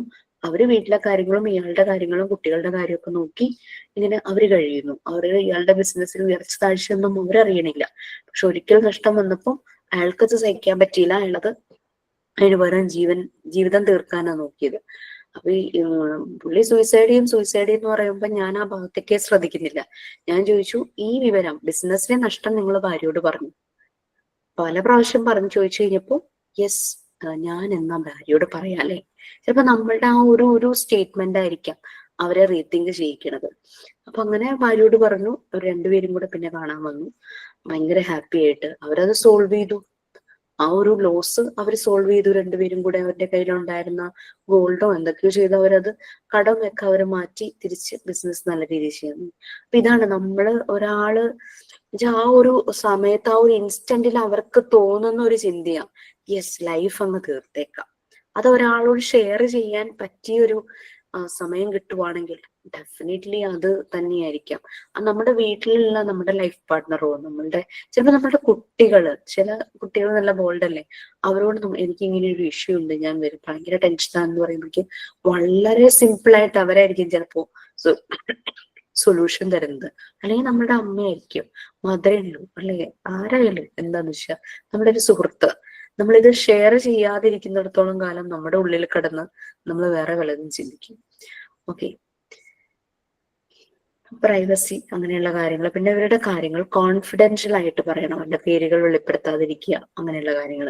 ഇനി അതെല്ലാം നമ്മൾക്കിത് മാനേജ് ചെയ്യാൻ പറ്റില്ല എന്ന് തോന്നിയാൽ നമ്മൾ അവരോട് പറയുക, ഈ വിവരം നമുക്കിത് സോർട്ട് ഔട്ട് ചെയ്യാം, പക്ഷെ ഇത് വേറൊരു വ്യക്തി വിചാരിച്ചാൽ നമ്മളെ കുറച്ചുകൂടെ ഹെൽപ്പ് ചെയ്യാൻ പറ്റും, നമുക്ക് അവരോടൊന്ന് പറഞ്ഞാലോ എന്ന് പറഞ്ഞ് അയാൾക്കത് ഓക്കെയാണ്, സമ്മതമാണെങ്കിൽ യെസ് പ്ലീസ് എന്ന് അയാൾ പറയുമ്പോൾ മാത്രം നമ്മളെ സപ്പോർട്ടിനായിട്ട് വേറൊരാളെ വിളിച്ച് കാര്യങ്ങൾ ഇയാളെ കൊണ്ട് തന്നെ വേണമെങ്കിൽ പറയിപ്പിക്കാം, അങ്ങനെ ചെയ്യിക്കാം. അല്ലാതെ നമുക്കിതിന്റെ സൊല്യൂഷൻ കിട്ടിയില്ല എന്ന് പറഞ്ഞാൽ നമ്മൾ ചെന്ന് വേറൊരാളോട് പറയുക, അതല്ല. ഓക്കെ, പിന്നെ നമുക്കറിയാം പല ഏജിലുള്ളത്, പല ജെൻഡർ, നമ്മുടെ ഓപ്പോസിറ്റ് സെക്സിലുള്ള ഒരാളായിരിക്കാം നമ്മുടെ മുന്നിലിരിക്കുന്നത്, കുട്ടികളായിരിക്കാം. ഒരു ഡിസ്റ്റൻസ് കീപ്പ് ചെയ്യാനായിട്ട് എപ്പോഴും ശ്രദ്ധിക്കണം. അവരുടെ ഏജ്, ജെൻഡർ, കൾച്ചർ ആ ഒരു രീതിയിൽ ഒരു ഡിസ്റ്റൻസ് കീപ്പ് ചെയ്യാനായിട്ട് ശ്രദ്ധിക്കുക. ഞങ്ങളൊക്കെ ചെയ്യുമ്പോൾ ഞങ്ങള് ഒരു ടീപ്പോയ് അറിയാലോ, ആ 2 ചെയറിന് ഇൻബിറ്റ്വീൻ ഒരു ടീപ്പോയ് ഇടും. പിന്നെ 4 o'clock ഷേപ്പിലഴിക്കുക. 4 o'clock എന്ന് പറഞ്ഞാൽ മനസ്സിലായോ? 2 ഹാൻഡ് വരില്ലേ ക്ലോക്കിന്? 4 മണിയാകുമ്പം ഹാൻഡ് എങ്ങനെ ഇരിക്കുക? ഇങ്ങനെ വന്നിട്ട് ഇങ്ങനെ ഇരിക്കും അല്ലെ? ആ ഒരു ഷേപ്പിലായിരിക്കാം. നമ്മള് ഇതെങ്ങനെ ഒരേപോലെ 6 o'clock പോലെ ഇരിക്കില്ല. കാരണം അത് കുറേ നേരം ഇരിക്കുമ്പോൾ മടുപ്പ് തോന്നും. അപ്പൊ ഇങ്ങനെ ഒരാള് ചരിഞ്ഞും ഒരാൾ ഇങ്ങനെ ഇരിക്കുമ്പോഴേക്കും ആ ഒരു 4 മണിയുടെ ഷേപ്പിലിരിക്കുമ്പോൾ കുറച്ചുകൂടെ സംസാരിക്കാൻ നല്ലൊരു പോസ്ചറായിട്ട് നമുക്ക് തോന്നും, നല്ലൊരു പൊസിഷനായിട്ട് തോന്നും. പിന്നെ നമുക്ക് മുന്നിൽ വരുന്ന വ്യക്തി എങ്ങനെയുള്ള ആളാണെന്ന് നമുക്ക് പറയാൻ പറ്റില്ല. ചിലപ്പോൾ വയലന്റ് നേച്ചറുള്ളവരായിരിക്കും. അപ്പം നമ്മൾ ഇവരുടെ പ്രൈവസിക്കൊക്കെ ഉദ്ദേശിച്ച ഒരു റൂമിനകത്താണ് ഇരിക്കുന്നതെങ്കിൽ make sure that about our own safety, നമ്മുടെ സേഫ്റ്റി ഒന്ന് എപ്പോഴും ഓർക്കുക. കാരണം നമ്മൾ ഡോറിന്റെ ഭാഗത്ത് നമ്മൾ ഇരിക്കുക. അങ്ങനെ ഇഷ്യൂ വന്നാൽ നമുക്ക് എത്രയും പെട്ടെന്ന് ഡോർ തുറന്ന് പുറത്തുപോയി ഒരാളെ ഹെൽപ്പിന് വിളിക്കാം. വയലന്റ് ആയിട്ടുള്ള ഒരു പേഴ്സൺ ആണ് നമ്മുടെ മുന്നിൽ ഇരിക്കണമെങ്കിൽ. ഞാൻ ഇതുപോലെ ഇങ്ങനെ ഇരുന്നപ്പം എന്റെ മുന്നിലൊരു ചെറുപ്പക്കാരൻ വന്നു കേട്ടോ. കൂടെ സുഹൃത്തും ഉണ്ട്. അപ്പൊ അവരവരുടെ കാര്യങ്ങൾ ഷെയർ ചെയ്യാൻ വേണ്ടി വന്നതാ. അപ്പൊ ഞാൻ പറഞ്ഞു, സാധാരണ നമ്മൾ അങ്ങനെ വരുമ്പോ ഇവരോട് രണ്ടുപേരോടും ജനറലി കാര്യങ്ങളൊക്കെ ഒന്ന് ചോദിച്ചതിന് ശേഷം ആർക്കാണോ കാര്യം പറയേണ്ട അയാളെ മാത്രം എടുത്തിട്ട് മറ്റേയാളെ പുറത്തെവിടെയെങ്കിലും ഇരുത്തും. അപ്പൊ ഞാൻ അങ്ങനെ സുഹൃത്തിനോട് സുഹൃത്ത് ഇരിക്കാമോ എന്ന് ചോദിച്ചപ്പോ ഈ പയ്യൻ എന്നോട് പറഞ്ഞു, വേണ്ട അവൻ എന്റെ അടുത്തിരുന്നോട്ടെ എന്ന് പറഞ്ഞു. അപ്പം ഞാനത് കംഫർട്ടാണ്, അവനും കൂടി ഇരിക്കണം, അവനും കൂടി കേട്ടാൽ എനിക്ക് കുഴപ്പമൊന്നുമില്ല. അപ്പൊ ഇവന്റെ പ്രശ്നങ്ങളൊക്കെ ഇങ്ങനെ പറയുവാണ്.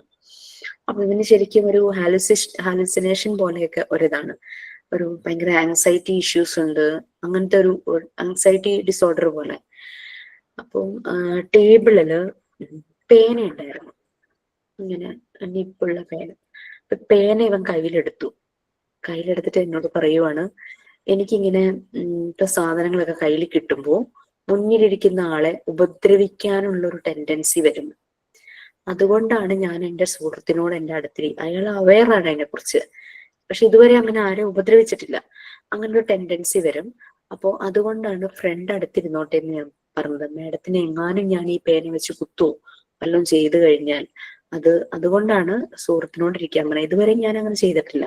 ആൾക്ക് യൂബർ ടാക്സി ഓടിക്കണം എന്ന് ആഗ്രഹമുണ്ട്, പക്ഷെ എപ്പോഴെങ്കിലും ഒരു പാസഞ്ചറിനെയും കൊണ്ട് പോകുമ്പോൾ അടുത്തിരിക്കുന്ന പാസഞ്ചറിനെ ഞാൻ ഉപദ്രവിച്ചാലോ, ഇതൊക്കെയാണ് അയാളുടെ ടെൻഷൻ, ആങ്സൈറ്റി ഇഷ്യൂസ്. അയാൾക്കൊരു അഫെയറിൽ ഒരു ട്രോമാറ്റിക് എക്സ്പീരിയൻസ് ഉണ്ടായി, അതിനുശേഷമാണ് ഇത് സംഭവിച്ചത്. അപ്പൊ ഒന്ന് ആലോചിച്ച് നോക്കൂ, അതൊക്കെ ഒരാളുടെ മനസ്സിനെ മാറ്റുക എന്ന് പറഞ്ഞു കഴിഞ്ഞാല്. അപ്പൊ എനിക്ക് മനസ്സിലായി ആൾക്ക് മെഡിക്കേഷൻ ആവശ്യമാണെന്ന്.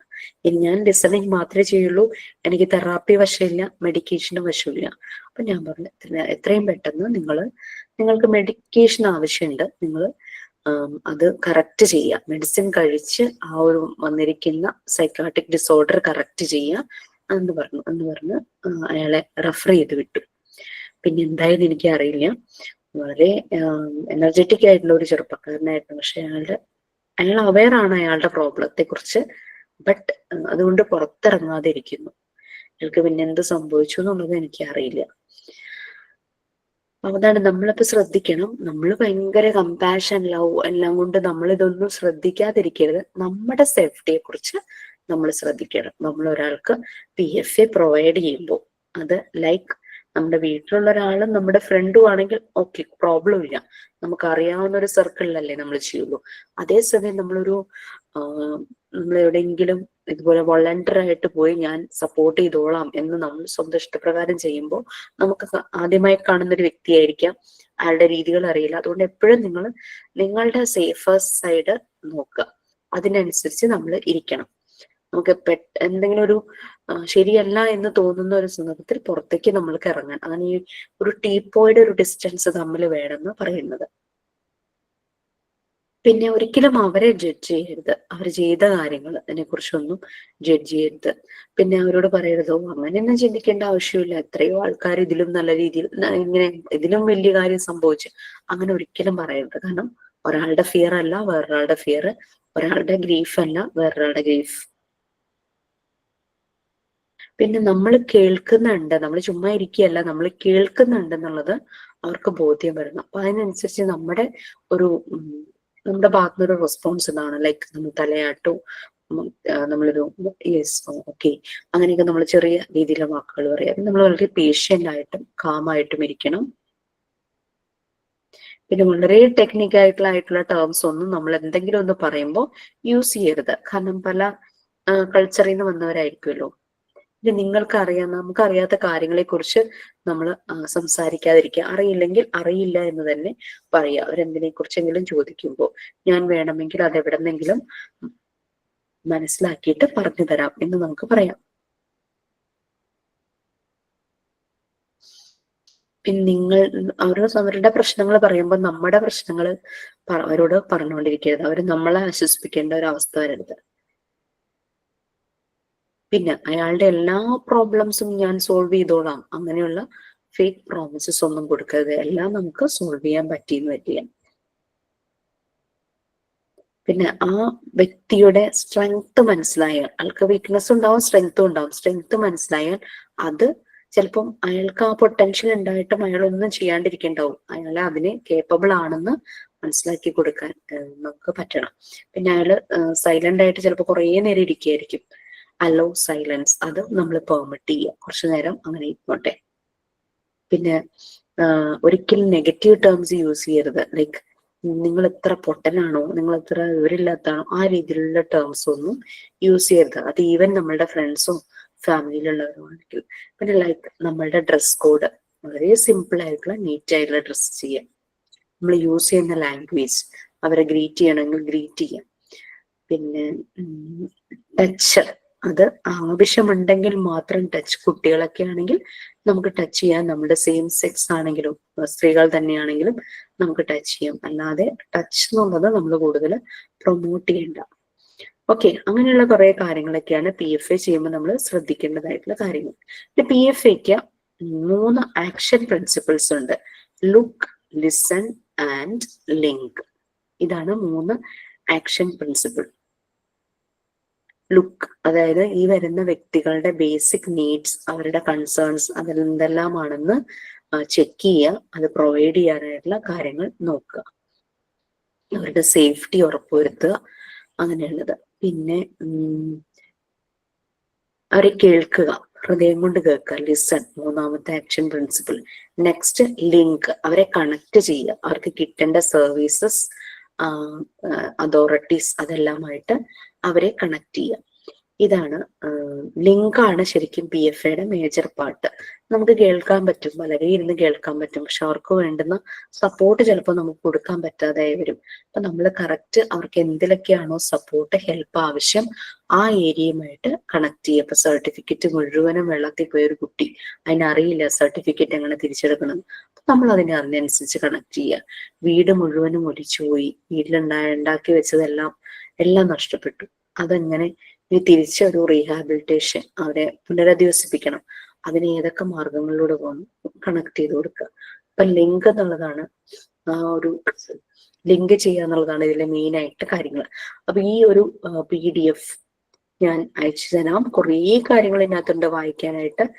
ഇത് പറഞ്ഞതില് നമുക്ക് PFAയുടെ 7 തീംസ്, പിന്നെ ലോങ് ടേം റിക്കവറിക്ക് വേണ്ടുന്ന 3 ഫാക്ടേഴ്സ്, PFAയുടെ 3 ആക്ഷൻ പ്രിൻസിപ്പിൾസ്, ഈ 3 കാര്യങ്ങള് 3 ടോപ്പിക്സും വേണം. പിന്നെ PFA എങ്ങനെയുള്ള ആളുകൾക്ക് കൊടുക്കണം, പിന്നെ PFA കൊടുക്കുമ്പോൾ നമ്മൾ ചെയ്യേണ്ടതും ചെയ്യാൻ പാടില്ലാത്തതും, ഡൂസ് ആൻഡ് ഡോൺസ്, ഇത്രയും കാര്യങ്ങളാണ് നമുക്ക് വേണ്ടുന്നത്. ബാക്കി നിങ്ങൾ വായിച്ചോളൂ, വായിച്ചാൽ മനസ്സിലാകുന്നത് തന്നെയാണ്. എല്ലാം നല്ല പോലെ ചെയ്തിട്ടുള്ള ഒരു PDF ആണ്. ഒരു 28 പേജസിൽ വരുന്ന ഒരു PDF ആണ്. സമയം കിട്ടുന്നൊക്കെ ഒന്ന് വായിച്ചു നോക്കുക. ഓക്കെ, ഇപ്പൊ ഇത്രയാണ് PFA കുറിച്ചുള്ളത്. വൺസ് നിങ്ങൾ മെന്റൽ ഹെൽത്തിനെ കുറിച്ചും മെന്റൽ ഹൈജീനെ കുറിച്ചും മനസ്സിലാക്കിയതിന് ശേഷം PFA എന്നുള്ള ടോപ്പിക്കും കൂടെ മനസ്സിലാക്കി കഴിഞ്ഞാൽ നിങ്ങളുടെ മുന്നിൽ വരുന്ന കൊച്ചു കുട്ടികളാണെങ്കിലും വലിയ ആൾക്കാരാണെങ്കിലും അവരെന്തെങ്കിലും പ്രശ്നങ്ങളിലൂടെ പോകുന്നുണ്ടോ എന്നുള്ളത് നമുക്ക് മനസ്സിലാക്കാനായിട്ട് പറ്റും. അവർ പറഞ്ഞില്ലെങ്കിൽ പോലും അവരുടെ മുഖത്ത് നിന്ന് നമുക്ക് വായിക്കാൻ പറ്റും. നോൺ വെർബൽ ക്യൂസ് അല്ലെ, അവർ വെർബലി പറയാത്ത പലതും അവരുടെ ഫേസിൽ നിന്ന്, അവരുടെ ശബ്ദത്തിൽ നിന്ന്.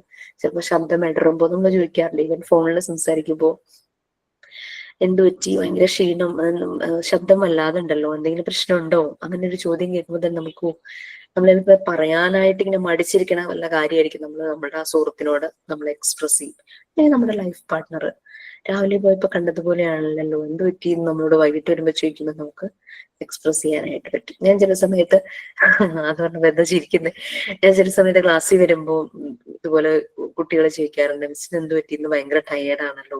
ആക്ച്വലി അന്ന് ഞാൻ may be running up and down അങ്ങനെ ഓടി വന്ന് ഇതുപോലെ ഹോസ്പിറ്റൽ കേസിൽ ഇങ്ങനെ വന്ന് ഒരു ക്ലാസ്സിൽ കയറി ഇപ്പൊ ഇങ്ങനെ ചോദിക്കേണ്ടായി കുട്ടികൾ. അത് അറിഞ്ഞിട്ടില്ല ഹോസ്പിറ്റൽ കേസാണ്, അപ്പൊ ഞാൻ ഇങ്ങനെ പറയുമായിരുന്നു. ഓക്കെ, അപ്പൊ ഇതൊക്കെയാണ് കാര്യങ്ങള്. സോ പാർട്ട് 1 നമ്മള് നല്ലപോലെ കഴിഞ്ഞു. പിന്നെ നിങ്ങൾ നല്ലപോലെ ഇതുമായിട്ട് റിലേറ്റ് ചെയ്ത് എന്തെങ്കിലുമൊക്കെ വായിക്കാൻ കിട്ടുവാണെങ്കിൽ വായിക്കുമ്പോൾ നമുക്ക് കുറേ കാര്യങ്ങൾ മനസ്സിലാകും. ഓക്കെ, വീട്ടിലുള്ള എല്ലാവരെയും കെയർ ചെയ്യുക, നമ്മുടെ ഫ്രണ്ട്സ്, നമ്മുടെ ചുറ്റുപാടുള്ളവരെ കെയർ ചെയ്യുക, വർക്ക് ചെയ്യുന്നവരാണെങ്കിൽ വർക്ക് ചെയ്യുന്ന ഇടങ്ങളിലുള്ളവരെ, അറ്റ്ലീസ്റ്റ് നമ്മളുടെ ദൂരെയാണ് നമ്മളുടെ വേണ്ടപ്പെട്ടവരെങ്കിൽ ഒരു ഫോൺ കോൾ, ഒരു മെസ്സേജ്, ഇന്ന് ഞാൻ മോർണിംഗ് ഹോസ്പിറ്റലിൽ പോയിട്ട് കുറച്ച് വന്നേ ഉള്ളൂ, 6 മണിയപ്പോ. ടയേർഡ് ആണോ എന്ന് വെച്ചാൽ ഇറ്റ്സ് ഓക്കെ, നോ പ്രോബ്ലം. വെറുതെ ഇരിക്കല്ലേ, നമ്മളിങ്ങനെ എന്തെങ്കിലും ചെയ്തുകൊണ്ടിരിക്കുവാണെങ്കിൽ നമുക്ക് കുഴപ്പമില്ല. അവിടെ ഇങ്ങനെ ഐസിയുന്റെ വാതിലിൽ ഞാൻ ഒന്നേം കൂടി ഇങ്ങനെ ഇരിക്കും. ഞങ്ങൾ ഇടയ്ക്ക് സംസാരിക്കും, ഇടയ്ക്കല്ലേ നടക്കും, അങ്ങനെ ഇങ്ങനെയൊക്കെ കാര്യങ്ങൾ. കുഴപ്പമില്ല, നോ പ്രോബ്ലം. അച്ഛന് കിഡ്നി ഡിസ്ഫങ്ഷൻ ആയിരുന്നു, ഡയബറ്റിക് ആണ്. അത് കിഡ്നിക്ക് പെട്ടെന്ന് പ്രശ്നം വന്നു. അത് ക്രിയാറ്റിനൊക്കെ കൂടിയിട്ട് ആകെ പ്രശ്നമായി. കുഴപ്പമൊന്നുമില്ല, പക്ഷെ ഇതിനകത്ത് നീര് ബോഡി മുഴുവൻ എഡിമ പോലെ വന്നു, ഫുൾ നീര് വെച്ചു, വയറൊക്കെ ഭയങ്കരമായിട്ട് വീർത്തു. അതൊക്കെ ഇപ്പൊ നോർമലായി. മേ ബി 2 ദിവസം കൂടെ ഒബ്സർവേഷൻ, അത് കഴിയുമ്പം റൂമിലേക്ക് മാറ്റുമായിരിക്കും. ഇങ്ങനെ വെറുതെ ഇരിക്കുമ്പോഴേ, മറ്റേത് രാവിലെ നമ്മൾ ഇന്നത്തെ കാര്യങ്ങളൊക്കെ കഴിഞ്ഞ് നമ്മൾ വളരെ എനർജറ്റിക് ആയിട്ട് ക്ലാസ്സിലേക്ക് വന്ന് കയറിയിരിക്കും, പകലത്തെ ക്ലാസ് ഒക്കെ അങ്ങനെ കഴിയും. അപ്പോൾ അങ്ങനെ ആയിരുന്നു. പക്ഷെ ഇത് അവിടെ പോയി ഇങ്ങനെ ഇങ്ങനെ ഇരിക്കുമ്പോൾ ഒരു സുഖം ഉണ്ടാവില്ല. ചിലപ്പം അതുവഴി ഇങ്ങനെ സ്ട്രെച്ചറിൽ ഒത്തിരി സുഖമില്ലാത്ത ആൾക്കാരെ കൊണ്ടുപോകണം കാണുമ്പോൾ ഭയങ്കര വിഷമം. കുഞ്ഞു കുട്ടികളെ കൊണ്ടുപോകും. അതിന്റെ അടുത്ത് കണ്ട പീഡിയാട്രിക് വാർഡ് ഭയങ്കരമായിട്ട് നമ്മൾ വിചാരിക്കും, എന്താല്ലേ കുട്ടികൾക്കൊക്കെ ഇങ്ങനെ അസുഖം വരുമ്പോൾ അവരുടെ ദേഹത്തില് ഒരു സൂചി കുത്താൻ പോലും സ്ഥലമില്ലാത്ത പോലെ ഇങ്ങനെ ഫുൾ കെട്ടി വെച്ച് അങ്ങനെയൊക്കെ പോകും. കാണുമ്പോഴേക്കും ആകെ ഒരു വിഷമം വരും കുട്ടികളെയൊക്കെ കാണുമ്പോൾ. പിന്നെ ഒത്തിരി പ്രായമായവര് ബോധം പോലും ഇല്ലാതെ അങ്ങനെയൊക്കെ കൊണ്ടുപോകുന്ന കാണുമ്പോൾ ആകെ ഒരു ലൈഫല്ലേ, ഇറ്റ് ഹാപ്പൻസ് അല്ലേ, അങ്ങനെയൊക്കെ സംഭവിക്കാം. ഓക്കെ, സോ നമുക്ക് എൻഡ് ചെയ്യാം. നമ്മളുടെ മണിപ്പൂരി ബാച്ചിലുള്ളവർക്ക് രശ്മി കയറിയിട്ടുണ്ടെന്ന് തോന്നുന്നു. മണിപ്പൂരി ബാച്ചിലുള്ളവർക്ക് ക്ലാസ് കൊടുക്കാൻ പറ്റിയില്ല. കഴിഞ്ഞ സാറ്റർഡേ ഞാൻ ഹോസ്പിറ്റലിൽ തന്നെയായിരുന്നു. അവർക്ക് നൈറ്റ് മാത്രമല്ലേ കൊടുക്കാൻ പറ്റുള്ളൂ.